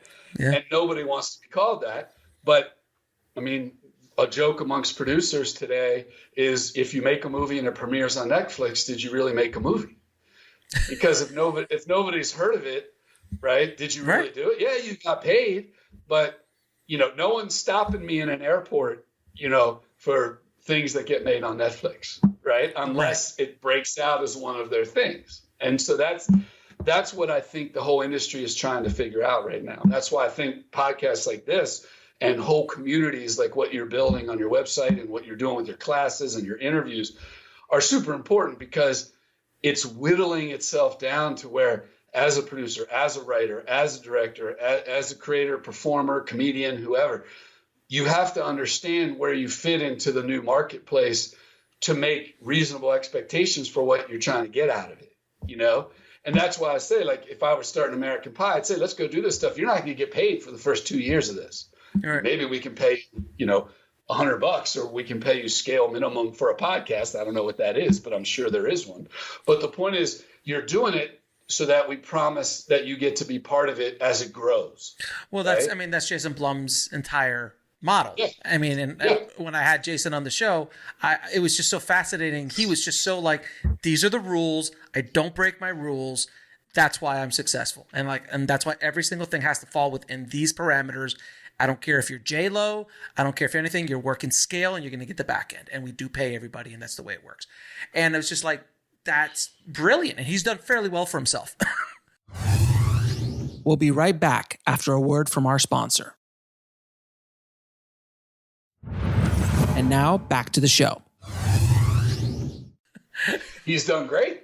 He's done. And I think he's actually a pretty good judge of talent. Yes, he is. I mean, like he sees somebody, Jordan Peele as an example. I mean, that's an easy example because now he's become Jordan Peele. But like the point is, James DeMonaco with The Purge. Yeah, I mean, the point is, it wasn't like those guys weren't out here already. Right. They didn't just fall off the turnip truck. And in some ways, Jason is an example, and there's not a lot of Jasons now, of the Joel Silver, the Jerry Bruckheimer from we were just talking about in the 90s, right? Where they looked at it and said, we can make this a hit. Right. So Paranormal Activity and The Purge and, these things. And that's why I think it's a fascinating time. It can be a little bit wild, wild west. The problem is, back to the conversation of the 3 points of leverage, as a producer or a writer where you're sort of traditionally low person, on the pecking order, right? You need to find leverage because it is a business right now, because of the wild, wild west, that will try to, diminish you down as the process moves forward.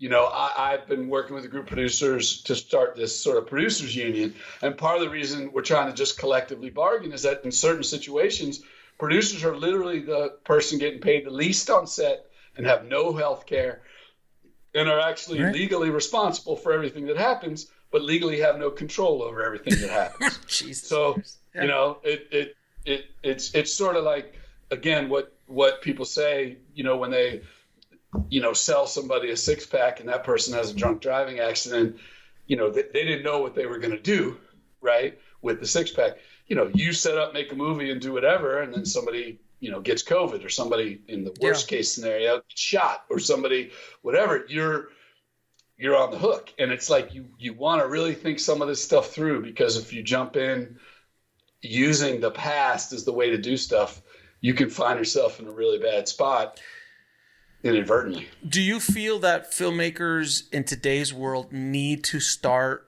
building audience or understand them? First of all, they have to understand marketing. Before, filmmakers didn't need to understand marketing. They have to absolutely, in today's world, especially in the indie world, need to understand marketing and audience building. Because when I release a feature that I've shot, I target it towards my audience, and I've built product to feed my audience, because I know that's the kind of audience. I'm not going to make Manchester by the Sea and sell it to my audience, because that's not the audience. But I will make a movie about Jason Blum. Right, exactly. But I will make a movie about filmmakers going to Sundance trying to sell their movie and getting it out to the audience, because that's what my audience wants to see. So do you feel that is where the future is for independent filmmakers? I know a lot of filmmakers don't want to so many filmmakers, I'm sure you've met filmmakers like this. I just want to be an artist. I don't want to think about the business. I don't want to think about the marketing. I just want to just go be an artist and I'm done. Yeah, if you're a certain director, you might be able to do that. But I argue that even all those directors we've mentioned in this entire show all understand marketing, all understand the business of it. They James Cameron, David Fincher, all these guys understand every aspect of the business. So do you agree that audience is something that filmmakers need to understand, marketing and maybe gathering an audience to be able to sell product to? I do. And in the same way that I said, pretend it's going to be a graphic novel and you might, sell it. It's such a great story. If you have 2 million people, who are following you, right? But you had to be careful, in The Chair, we used a big YouTube celebrity, had 9 million people, quote unquote, subscribe. But it turned out a lot of those people are young and they don't have credit cards and they can't go see R-rated movies. And so it didn't really translate to his movie becoming, a box office success. So you got to be careful what the followers mean.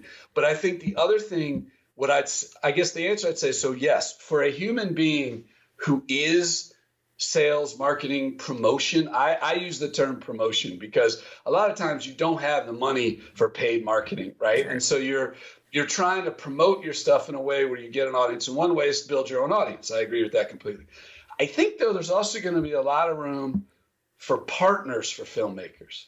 And that people like me in today's world, and that's part of what my consulting thing is to try to say, look, and then I think companies like, the A24s or Neon, or they're basically the promoters of the music business from 5 or 10 years ago, right? Where and they might merge up and become Live Nation and they become a bigger, distributor. But I a lot of times tell people, look at the music business 5 years ago is always where the film business is. And it's mostly the lag is the fact that it takes longer to make movies than it does record songs. And it's a shitload more expensive. So people have to be more involved. But ultimately now, because it's no longer theatrically driven, right? We are creating digital files just like songwriters are and song. And so the point is that so what I try to say to people is, look, if you're not going to be that person, and you should listen to a podcast, go to one of your classes and say to yourself, can I be a promoter of my own work? Because some people, they need to take a shower after they're a promoter, right? Like they think trying to talk somebody into doing something or buy something or do whatever is somehow a dirty thing. Right. And yeah, if you lie to people and you cheat, it is. But promoting something you believe in is a totally fair and I think great way to spend your time. And so my point is there could also be these partnerships. Like one of the things I recommended years ago to YouTube, you may remember, they came out and said, we're going to come to Hollywood and spend $100 million to get all these original, content. This is even before YouTube TV. This is just YouTube. And I said, you're crazy. Don't do it that way. I said, what you should do is, the numbers, pick your people. Because I would say of every YouTube influencer I've met, they either are a promoter, meaning they're great at getting audience, but their content's average, right? Or they're great at creating content and they're horrible at promoting. And they've risen because on one side, the content pushed them up. On the other side, I said, pick those people and merge them. Just go out and say, here's $3 million, X, Y, you're now a company. You figure out how to promote this stuff. You figure out how to make their content better and go. And they're like, well, it can't, that's all inside the YouTube ecosystem. We're trying to bring people in. And that really hasn't worked. There hasn't been a ton of crossover between the YouTube ecosystem and sort of big Hollywood. But the point is that I do think promotion is super, super important. But I do accept that there are some people that just can't promote. Agreed. And what I'd say is if you're not that kind of person, it's sort of like taste. It's know yourself, right? And if you realize I'm never going to be a good promoter, go find one, right? Amen. Go out on YouTube, go out on whatever. Say, I love the way this person sells. I love the way this person talks about stuff. Hey, would you ever help me promote this stuff? Yeah, you might have to share a little money. Yeah, every now and then they might come up with some gimmick that you're like, this is the dumbest thing ever.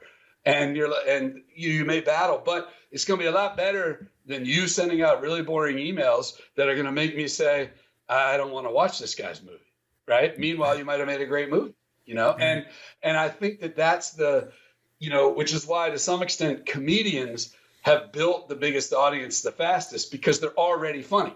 So you're like, I'll sign up for Louis C.K. or Dave Chappelle or whatever it is, and they can sell me stuff directly just because I'm probably going to laugh, right? Yeah. And I think if you talk to big musicians, big bands, a lot of them are doing it directly now too. Oh, God. They might have hired people to run their business, but they're not, they're taking a small piece of what the record label has to offer, not giving them 80% to do all of it, right? And so again, using the music business, I would say, I think there's going to be a lot of companies, a lot of places that become, promoters for talent. And that the new talent company will be the promoter and the talent together figuring out what to do, right? Like and what's the best way. And that might include somebody who understands the business, right? Like we're about to find out whether Reese Witherspoon selling her company to a private equity firm actually makes her any more money than just being Reese Witherspoon, right? Like she obviously thinks it will, right? It looks good in a press release, but having been a guy who's raised a lot of money and had a production company that had a lot of money, I'm not 100% sure for somebody like Reese whether having money really benefits her, you know, and if it were to fall apart or times change or do whatever, it can also be negative in the sense of like, you know, what happened. Now, I like Reese a lot and I believe in her and I love the mission of Hello Sunshine, but the whole thing is like, the world is still trying to figure out where best to put the money. And I would say, if you go all the way back to the Brothers Grimm or Shakespeare or whatever, you know, fuck Homer walking around telling his poems, you go all the way back. Somebody had to tell everybody Homer was showing up to tell a story, right? There's a heralder. Homer had to show up and tell a story, right? And I don't think it was Homer or Shakespeare all the time, right? There were other people in that mix. And I think that's the traditionally best partnership in any creative endeavor is the promoter and the talent. The Grazer and the Howard.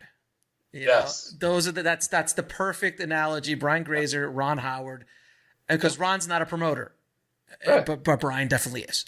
Yeah, and absolutely. They've done okay for themselves over the years. Chris, man, I could keep talking to you for at least 3 or 4 more hours, man.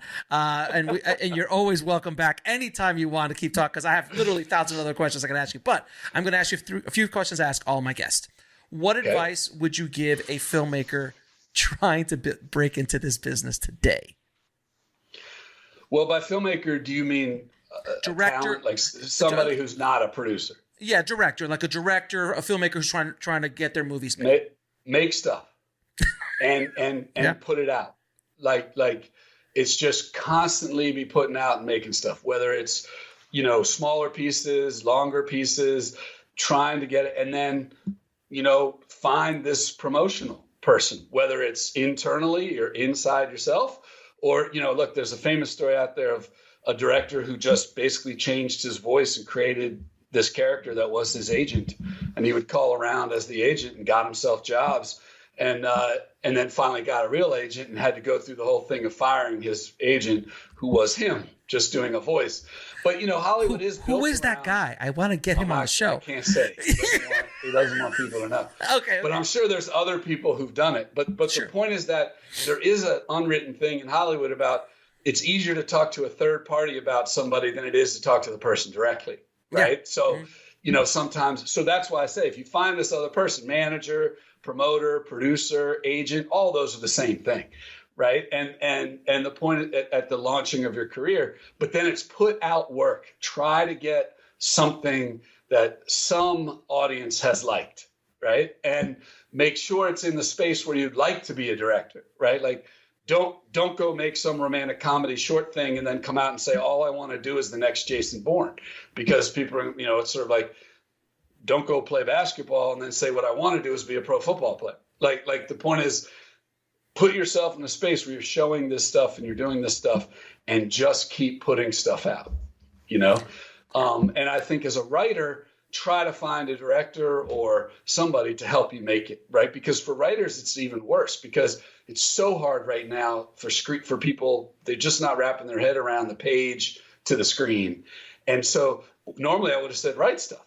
Sell some scripts. But at this point, I think you still need to potentially take it one step further and make shorts. I mean, your story starts at a short, right? Like the at least on your website. And so the point is that make stuff. And if you're a writer, find a director you like. And it doesn't mean you have to be partners forever. It doesn't mean you have to do whatever. But the point is, the more stuff gets made, the more people look at you and say, wow, that's a voice or that's a skill set or that's a thing. But like I said, we're so either stuck up or insecure, whichever way you want to look at it. Or I think a shrink would say those two things are somehow melded together. But the point is outside validation somehow carries, in my opinion, an inordinate amount of weight right now. So if you're trying to get in, do everything you can to have outside validation when you try to get in, as I said, even to the point of faking it, right? There's a company. where they might go to jail because called Ozzy Media, where the guys pretended they had all this, viewership, and they had a big meeting with an investor, and one of their executives pretended he was an executive from YouTube, and the executive figured it out. There's a point. There's a point of where you fake it till you make it. I'm not saying lie and do that, but what I'm saying is if people, if you are having success, let people know, right? Yes. No. Yeah, no question. Now, what is the lesson that took you the longest to learn, whether in the film industry or in life?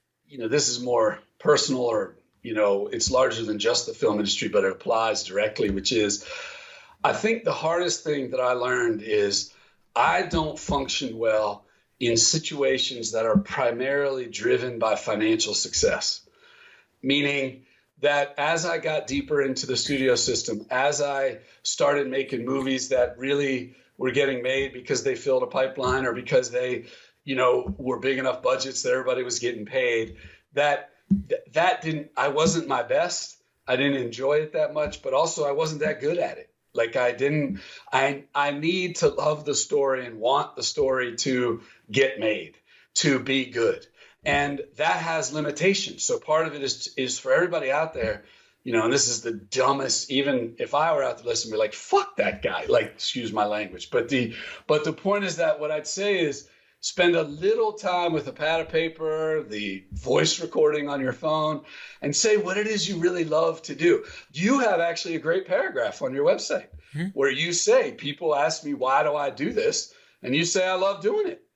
And to me, that's the number one thing. And somebody may have said to you, you're going to make less money doing this than you are directing episodes of some show on the CW. No offense to the CW. Yeah. But your point is, I'd rather spend this 2 hours with me doing this thing and sharing it with your audience than doing it in that episode, right? And so the point is, you learned that at some point. How do you want to spend your time? And my point is, it took me the longest because you get in this thing of, oh my God, I could be president of production at a studio.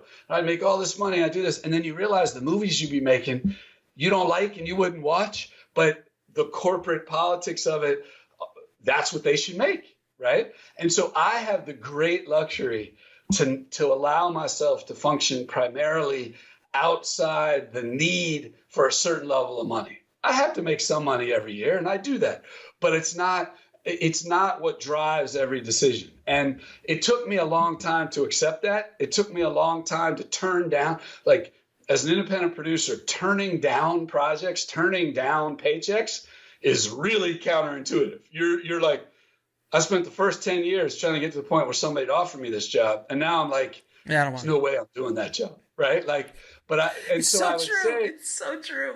And so that would be the lesson I would say is if you're in the place where you're literally not homeless, so any job you need to take, right? You're not living in your car, but you're at a place where you have to be like, this is what really gets me going. This is what I love to do. This is where I think my craft, again, we're talking about people who have a real craft, which in my opinion, I don't think salesmanship and understanding the business and sort of giving creative notes is necessarily a craft. It is a skill set as a producer, but ultimately producing is more learning how to sell, learning about the business, networking, doing all that kind of stuff.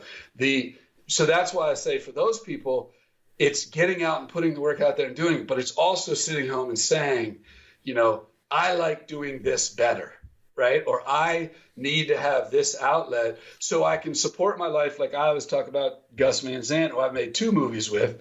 And I think Gus is a real artist and he's a really great director when he wants to be, but he also occasionally goes off and makes his own movies that I don't understand at all.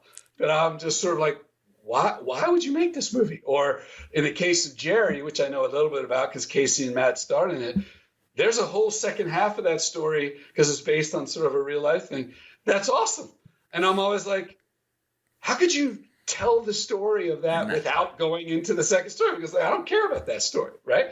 But Gus also somewhat will be honest about, he also will go make a big studio, whatever movie for a paycheck, not just for the money, but for this is also what I use my skill set and my craft for. So he's figured out a balance in his life. And you can go look at his resume or his biography and you can see it. So my point is, you really got to spend time on figuring out your lifestyle and its relation to your career. Because if you're constantly struggling, if you constantly feel like you're failing, if you constantly get frustrated, you won't be good at your job. And so you have to set your bar on your lifestyle. And I don't think this is an unusual thing. I think every kid in college, every kid is thinking about is like, if I'm going to go be a public school teacher, you know right away what your financial upside is. Unless you happen to invent some shit in your garage in your free time, you know this is where I'm capping out, right? Right. And you've decided I get more out of being a teacher than I would being on Wall Street, where the cap is a lot higher. Right. And so what I'd say the answer to that question is it took me a long time, partly because it went fast. And so I never really had a chance to stop and think about it, but partly because I wasn't aware enough and I wasn't, smart enough human being. And nobody was saying this in public of better figure out what it is I really like, because this is what I'm actually good at. And, fighting and sticking out a project like Manchester by the Sea, is a lot more fun and interesting for me than it would be going and making, Red Notice for Netflix. Not that I don't like that movie, but it would be hard to leave my family. And partly that's where it gave me was leaving my kids for a period of time. We'll be right back after a word from our sponsor. And now back to the show. Became much, much harder to do. And so then your bar is like, well, why am I leaving my kids for this? And that is a luxury. And I say that openly to all of your listeners and all of the people that it's a luxury I have, that I'm not going to lose my house. And what I would have done is sort of what I just said about Gus, is like, I would end up doing one thing a year where I got paid, and then I'd have this other stuff and I'd figure it out. For the last 4 or 5 years, I haven't had to do that. Yeah, and it's so. I always found you to be a very scrappy producer. You like that. Like, I'm going to get Manchester by the Bay done, or Manchester by the Sea done. Like that. That's, I don't see you as like working for Marvel or one of these big franchises. It's just not your flavor, and there's nothing wrong with that. And a lot of people look at me, they're like, "Oh man, why aren't you pumping out more features, or why aren't you doing more stuff?" I'm like, guys, I'm happy.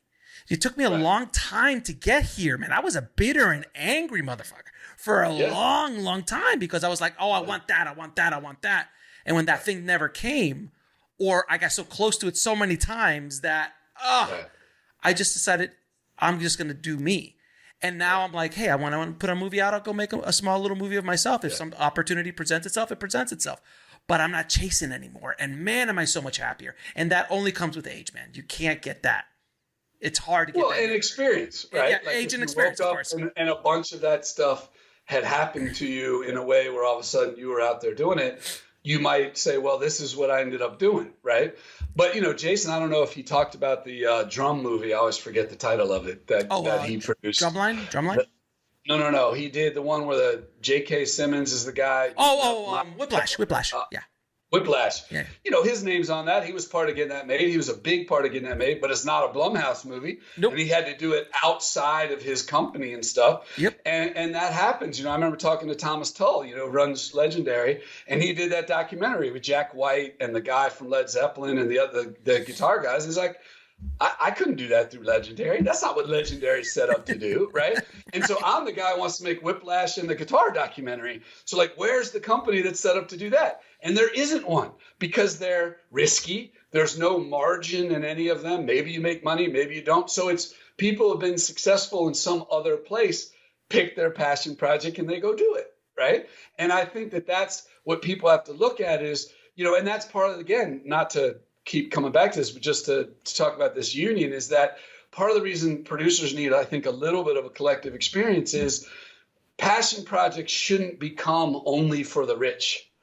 Right. You should be able to be passionate about something and have a process where you can make a living. Like I said, you may only get paid what a third grade teacher in, the Omaha, Nebraska public schools get paid, right?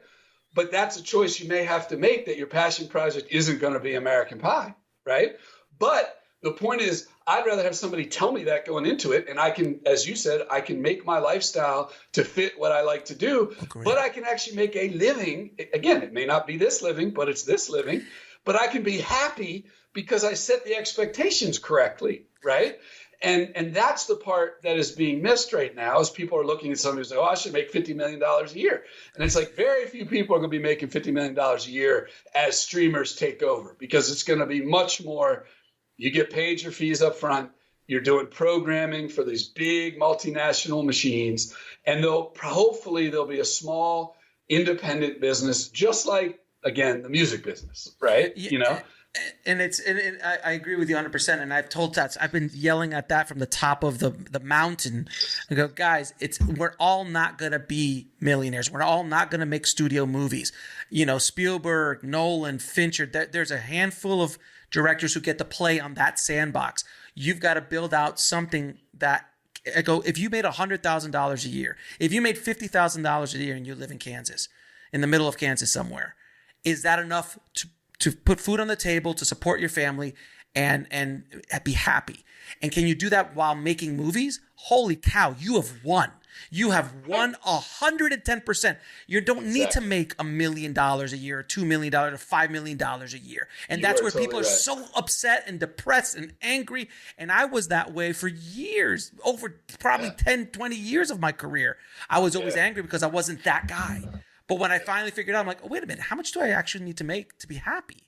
Right. Oh man, that changed the whole game for me. And now I'm super happy. And then now I get to talk to people like yourself, and you know, and make relationships, connections, and you know, look, if I would have told myself in 2005, hey man, you're going to sit down and talk for a couple hours to Chris Moore on a podcast, and I would have said, what the hell's a podcast? But I would have been pinching myself. Or if I talked to any of the amazing guests that I have on my show, that's because I found my happy place. I found my happy place, if you will. And that's what everyone needs to find for themselves. Right. And that's why I think it's a tiny bit bigger than just the film business, but it's very true for the film business, because finding your happy place in a business that is a little bit more like the Wild Wild West is hard, because it redefines itself, you know, every time a new gunslinger comes to town, right? Great Whereas, you know, if you're in the public school system in Omaha or Kansas, you can see a little bit more of what the process is and what's going to happen. If you decide to get into academia, I mean, I familiar with that. I taught at AFI, I taught at NYU, I taught at UCLA. I was like, maybe this is the future for me, because I do love sharing. Project Greenlight came out of me and this young guy, Alex Collegian, talking about how could we capture it? What could we do? Could we fake it? Like, I still believe in this. Why I would come do a podcast with you, right? Is because I'd like to share my experience for one macro reason, which is I don't think every producer needs to go through all the shit I went through. Amen. And I don't think they need to go through everything you went through. Amen. And I think that if as an industry we didn't think that there was some secret shit, that's why I like RB, who I think originally introduced us. Yes. You know, Stage 32 always does this kind of stuff. Friend of the show. Yeah, and I love them. And RB's like, look, I'm struggling. I go out. I learned all this stuff, but like, why should every next guy who's a writer, actor, whatever, coming out of New Jersey have to learn everything I learned from scratch, right? And I think that's the industry should do more of that, where we help people. And that's what one of the parts of Project Greenlight was about when it originally happened, was why should everybody go through it completely blind? As you said, no one's going to have the same experience Matt and Ben and I had with Good Will Hunting, right? And we never recreated it in Project Greenlight. I didn't recreate it in The Chair. You can't recreate it, but you give people an insight. Like, one of our favorite things we used to get in the first couple seasons of Project Greenlight is people would write to us and they'd say, I'm so grateful to your show. And we'd expect and then I wrote my screenplay and now I'm going to USC Film School, whatever. But what they would say is, you completely convinced me I don't ever want to work in Hollywood. And we would always say, yes, that's part of the game. We saved another one. Exactly, right? You know, that's another doctor. That's another guy who... It's an engineer, somebody. Right. It's like but they feel happy in that job because in the back of their mind, they're not constantly, I should have gone to Hollywood. It's not look, man, this business is not for the faint at heart. It's not for everybody. I call it a sickness, a beautiful sickness that we have, because it is. And once you're bitten, you can't get rid of it. And it's really hard, but it is an absolute insanity. I had a guy on the show who lost his house, 6 kids, because his first movie died at the box office. He mortgaged his house. I had to move back into his parents' house with 5 or 6 kids. And he said to me, the only thing I was thinking was, oh my God, I'm never going to get to direct again. I'm like, is that what you were thinking? You're insane. Yeah. And then... and if you've ever been part of the 12-step program, which I will admit I have been, that's exactly what happens when you sit in those rooms. Right. I'm in jail. I've wrecked my car. My wife left me. And all I'm thinking about is how soon can I have another drink? Wow. Right? Yeah. And that is fucking what happens in this business. You're like, I lost my house. My wife is pissed. My kids are homeless. And all I can think about is how do I get to direct my next movie? Right? Like, and that's part of why I think what you're doing and what I would like to do and what other people do is it's part of why it's so important. Because again, you want to at least give them a resource to make an educated decision before they end up living in their dad's house because they thought the business was reliable. Oh, you know? I mean, and they made decisions and worse, a lot of times, I don't know where he got his money, but I'm sure he had more money besides the mortgaging of his house that he probably owes people money too. Or like the person you talked about owes $300,000 from film school. Like that's the other thing. You go in this debt, it lives with you forever. It doesn't. And that's why I feel so fortunate that I'm not sitting here. You know, I was able to pretty much pay everybody back. And in the cases of where I wasn't, I was at least, we made 1 or 2 things that people are proud of helping me get made. And that's it. But that's why I'm not out raising money right now, because I couldn't say to somebody, what's the best way to use money right now? Oh. And I just don't think there's a way that money makes you more money. That's why I made the comment about Hello Sunshine. It was like, I don't know what they do. And I think Anna Perna is a perfect example. She got all the money she needs and you can't figure out what to do with the money. Yes, you can greenlight and do stuff, but then you end up losing that money. And so then, you might as well make it a charity. You know, you might as well just say, this is pro bono film finance, right? Just like a lawyer says, I'll go take this case for free. Okay, I'll produce this movie for free. And then you know what? It's so awesome that you said that because it's not about just the money. Because you're right. You could have, if someone gave a filmmaker $100 million, you could give it to 10 different filmmakers, and 10 different filmmakers will make, I'm either going to make $100 million movie and just, or you go with what Jason Blum does is like, oh, I'm going to make like 50 to 75 movies with that. And I'm going to make money with it because this is my system. Yeah. But it's no guarantee. But there's no guarantee. This is the only business in the world that you can spend $100 million and you have a worthless product. Yeah, and have zero. I mean, when I say what's zero? I have friends at this age I'm at. Some of them are wealthy, like they've done real well, and they're starting to fade out of their jobs, and they're thinking, "What should I do?" And of course, there's always some friend who's a movie producer or some friend who wrote a movie who calls up and says, "Hey, man, why don't you finance my movie?" And luckily they know me well. They'll call and say, "What should I do?" I said, "That's the last thing you should do, right? like unless you just want to give this person money." Right. Or unless, like, I had one situation where a person was going through a divorce and they were like, look, I need to have less money so that I don't have to give it to my wife because I hate her. Right. Fair enough. Like, okay, well, I can find the movie for that. Right. Like all day. But the point is that that's not that often. You know? Sure. But I think that's the thing is the more podcasts like yours are out there, the more there's honesty. People will be able to make smarter decisions about what it is. And the industry will start to divide out that thing of, okay, if you go in this part of the business, this is what your life's going to be like. Just like if you decide you want to go in academia, but you decide I want to teach at a private school, or I decide I want to teach at public school, or you decide you want to be a college professor, right? Like, college professor can be a great job. If you get tenure, they can't fire you. You're getting paid $100,000 to $300,000 a year, and people think you're a genius, right? So if that's what you want to do it, But solid. I think that's the funny part is, and again, I'm the worst person to be giving this advice because I got so successful so fast that I never sat down and had to think about it until I was somewhat, 20 years in and was like, now it's getting a little bit harder. Do I really want to do this? Matt and Ben are big stars. Am I going to go out and find the next Matt and Ben? Or Am I going to keep going down the road? I didn't want to keep going down the road with them because the producer for movie stars, and this is no offense to anybody who's doing that as a living right now, but the point is you're really there to facilitate whatever it is they want to go do. To your point about taste, you're giving up your taste to that person, which isn't bad if you agree with their taste. But my experience is you never agree with everybody all the time on shit you like, you know. But the point is that the more people can listen to something like this and say, okay, let's take 20 minutes after this podcast is over. Let's just think about, what have I liked over the last 10 years? What have I been really good at? What has the world told me I'm good at? What is what lifestyle do I want? Right? Do I only want to make 50 grand a year and live with my dad? That guy, whoever it was, sounds like, yeah, he's okay with that. I'd be willing to bet that he didn't explain that to his wife when he got married and had 6 kids, that all I want to do is direct and lose money. He did, by the way, happy ending.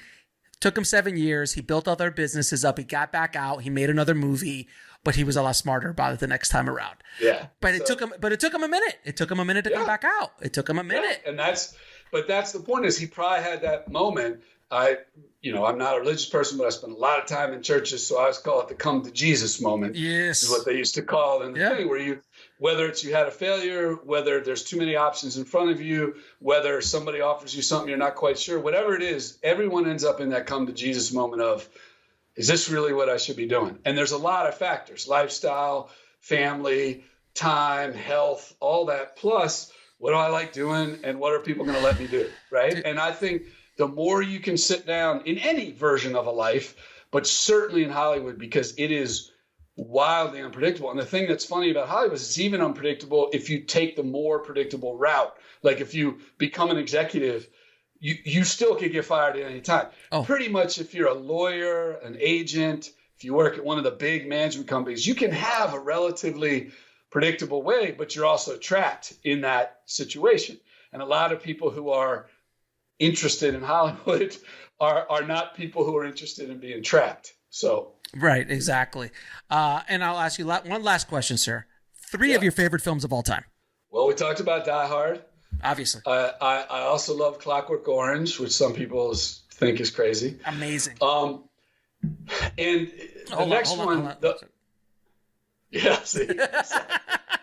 I just think that movie is a perfect example of how to be about something, but also be a really fucking good, scary, interesting movie. How in God's green earth did the first 20 minutes of that thing pass any sort of censorship in the 70s? Can you imagine if the first 20 minutes of Clockwork Orange would show up today? Oh yeah, it would be NC-17, and you know. But it's also so clearly one guy's view of violence, which I'm interested in. I'm afraid of random violence, and I think that whole study. So that to me, I like it that way. The third or the next 3 or 4 are always hard because, again, back to what we said earlier, it's sort of mood related. Like I do really love Peter Jackson's Hobbit, Lord of the Rings. Like I can go back there and I get sucked in. I think Chris Nolan's pretty much most of what he's done. I'll be honest, I was a little confused by Tenet and Inception, but there's a filmmaking skill. I don't know if I like this next one. You know, sometimes directors go, they stretch their muscles in a way that the average, but there's a chunk there, and particularly the Batman movies, but even, the movies before that were really, really well done. And he's dark. I like, some of that stuff, but it sort of then becomes more popcorn, sort of fun movies. I've seen, some smaller movies. I mean, I always joke that I tell my kids all the time, one of my favorite younger movies was Babe, the first Babe. Oh, of course. Of course. I think the Road Warrior series that George Miller did were awesome. Even this most recent one with Tom Hardy. I grew up, as I said, in a small town. My parents got divorced, blah, blah, blah. But I sort of escaped a lot of that by going to the movies. And, literally the year they got divorced was 1977 when Star Wars came out. And I watched that movie 11 times in a row. Oh, yeah. In over 4 days in theaters. And just wanted to believe I was out there fighting the empire. And I believe movies still have that power to take you away or give you a chance or do whatever. And it's the same, it's close, not the same year, but in that it's close to another horrible another much rougher movie that would have trouble getting made, but it was one we talked about a little bit with Manchester by the Sea, was Ordinary People, God. That's just a horrifying, sad, traumatic. And now as a parent, I can't watch it. But in my younger days, I was like, they're brave to go out and talk about this. And it's easier to experience what's happening here in the movie than it is in, real life. So I'm a real believer in that. And I think that's the, that to me is the biggest sort of use for these stories. Recently I've loved these limited series. I've loved a lot of the stuff that has come out. I tend to right now like the British ones and the sort of Scandinavian ones more than I like the American ones. But, my wife is producing the Luther movie. They're making a movie now that starts at the end of the Luther show. And I love the Luther show. And I'm so happy they're making another Luther, because I think that's a great character and I'm psyched to see it. So there's an example. And I agree with you, man. Like with Nolan and Fincher and these kind of guys, they're taking swings at the bat that there's not many people given that opportunity. There is only one Nolan. No one's getting to do the Oppenheimer $100 million movie. Right. And that's why look. We'll be right back after a word from our sponsor. And now back to the show. Spielberg's taken a little bit of hit for his West Side Story, but he did an unbelievable job.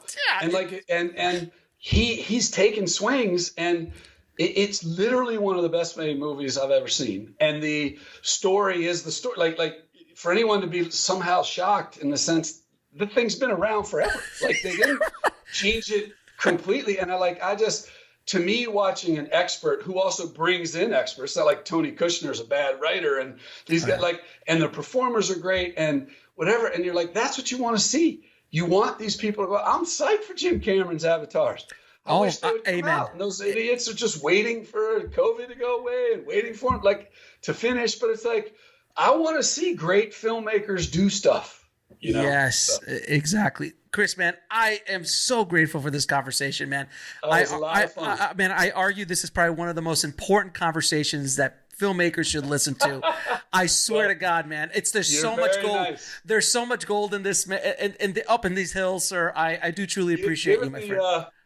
Given the list on your website, I would say it's sort of I'm third tier, but I hope people listen to it, and I really appreciate what you do for the business as a whole and for talking about it. And I'm going to listen to a bunch of them because I think that group of people that you've had are also experiencing a change in the business that they didn't. And I'd recommend trying to get Kevin.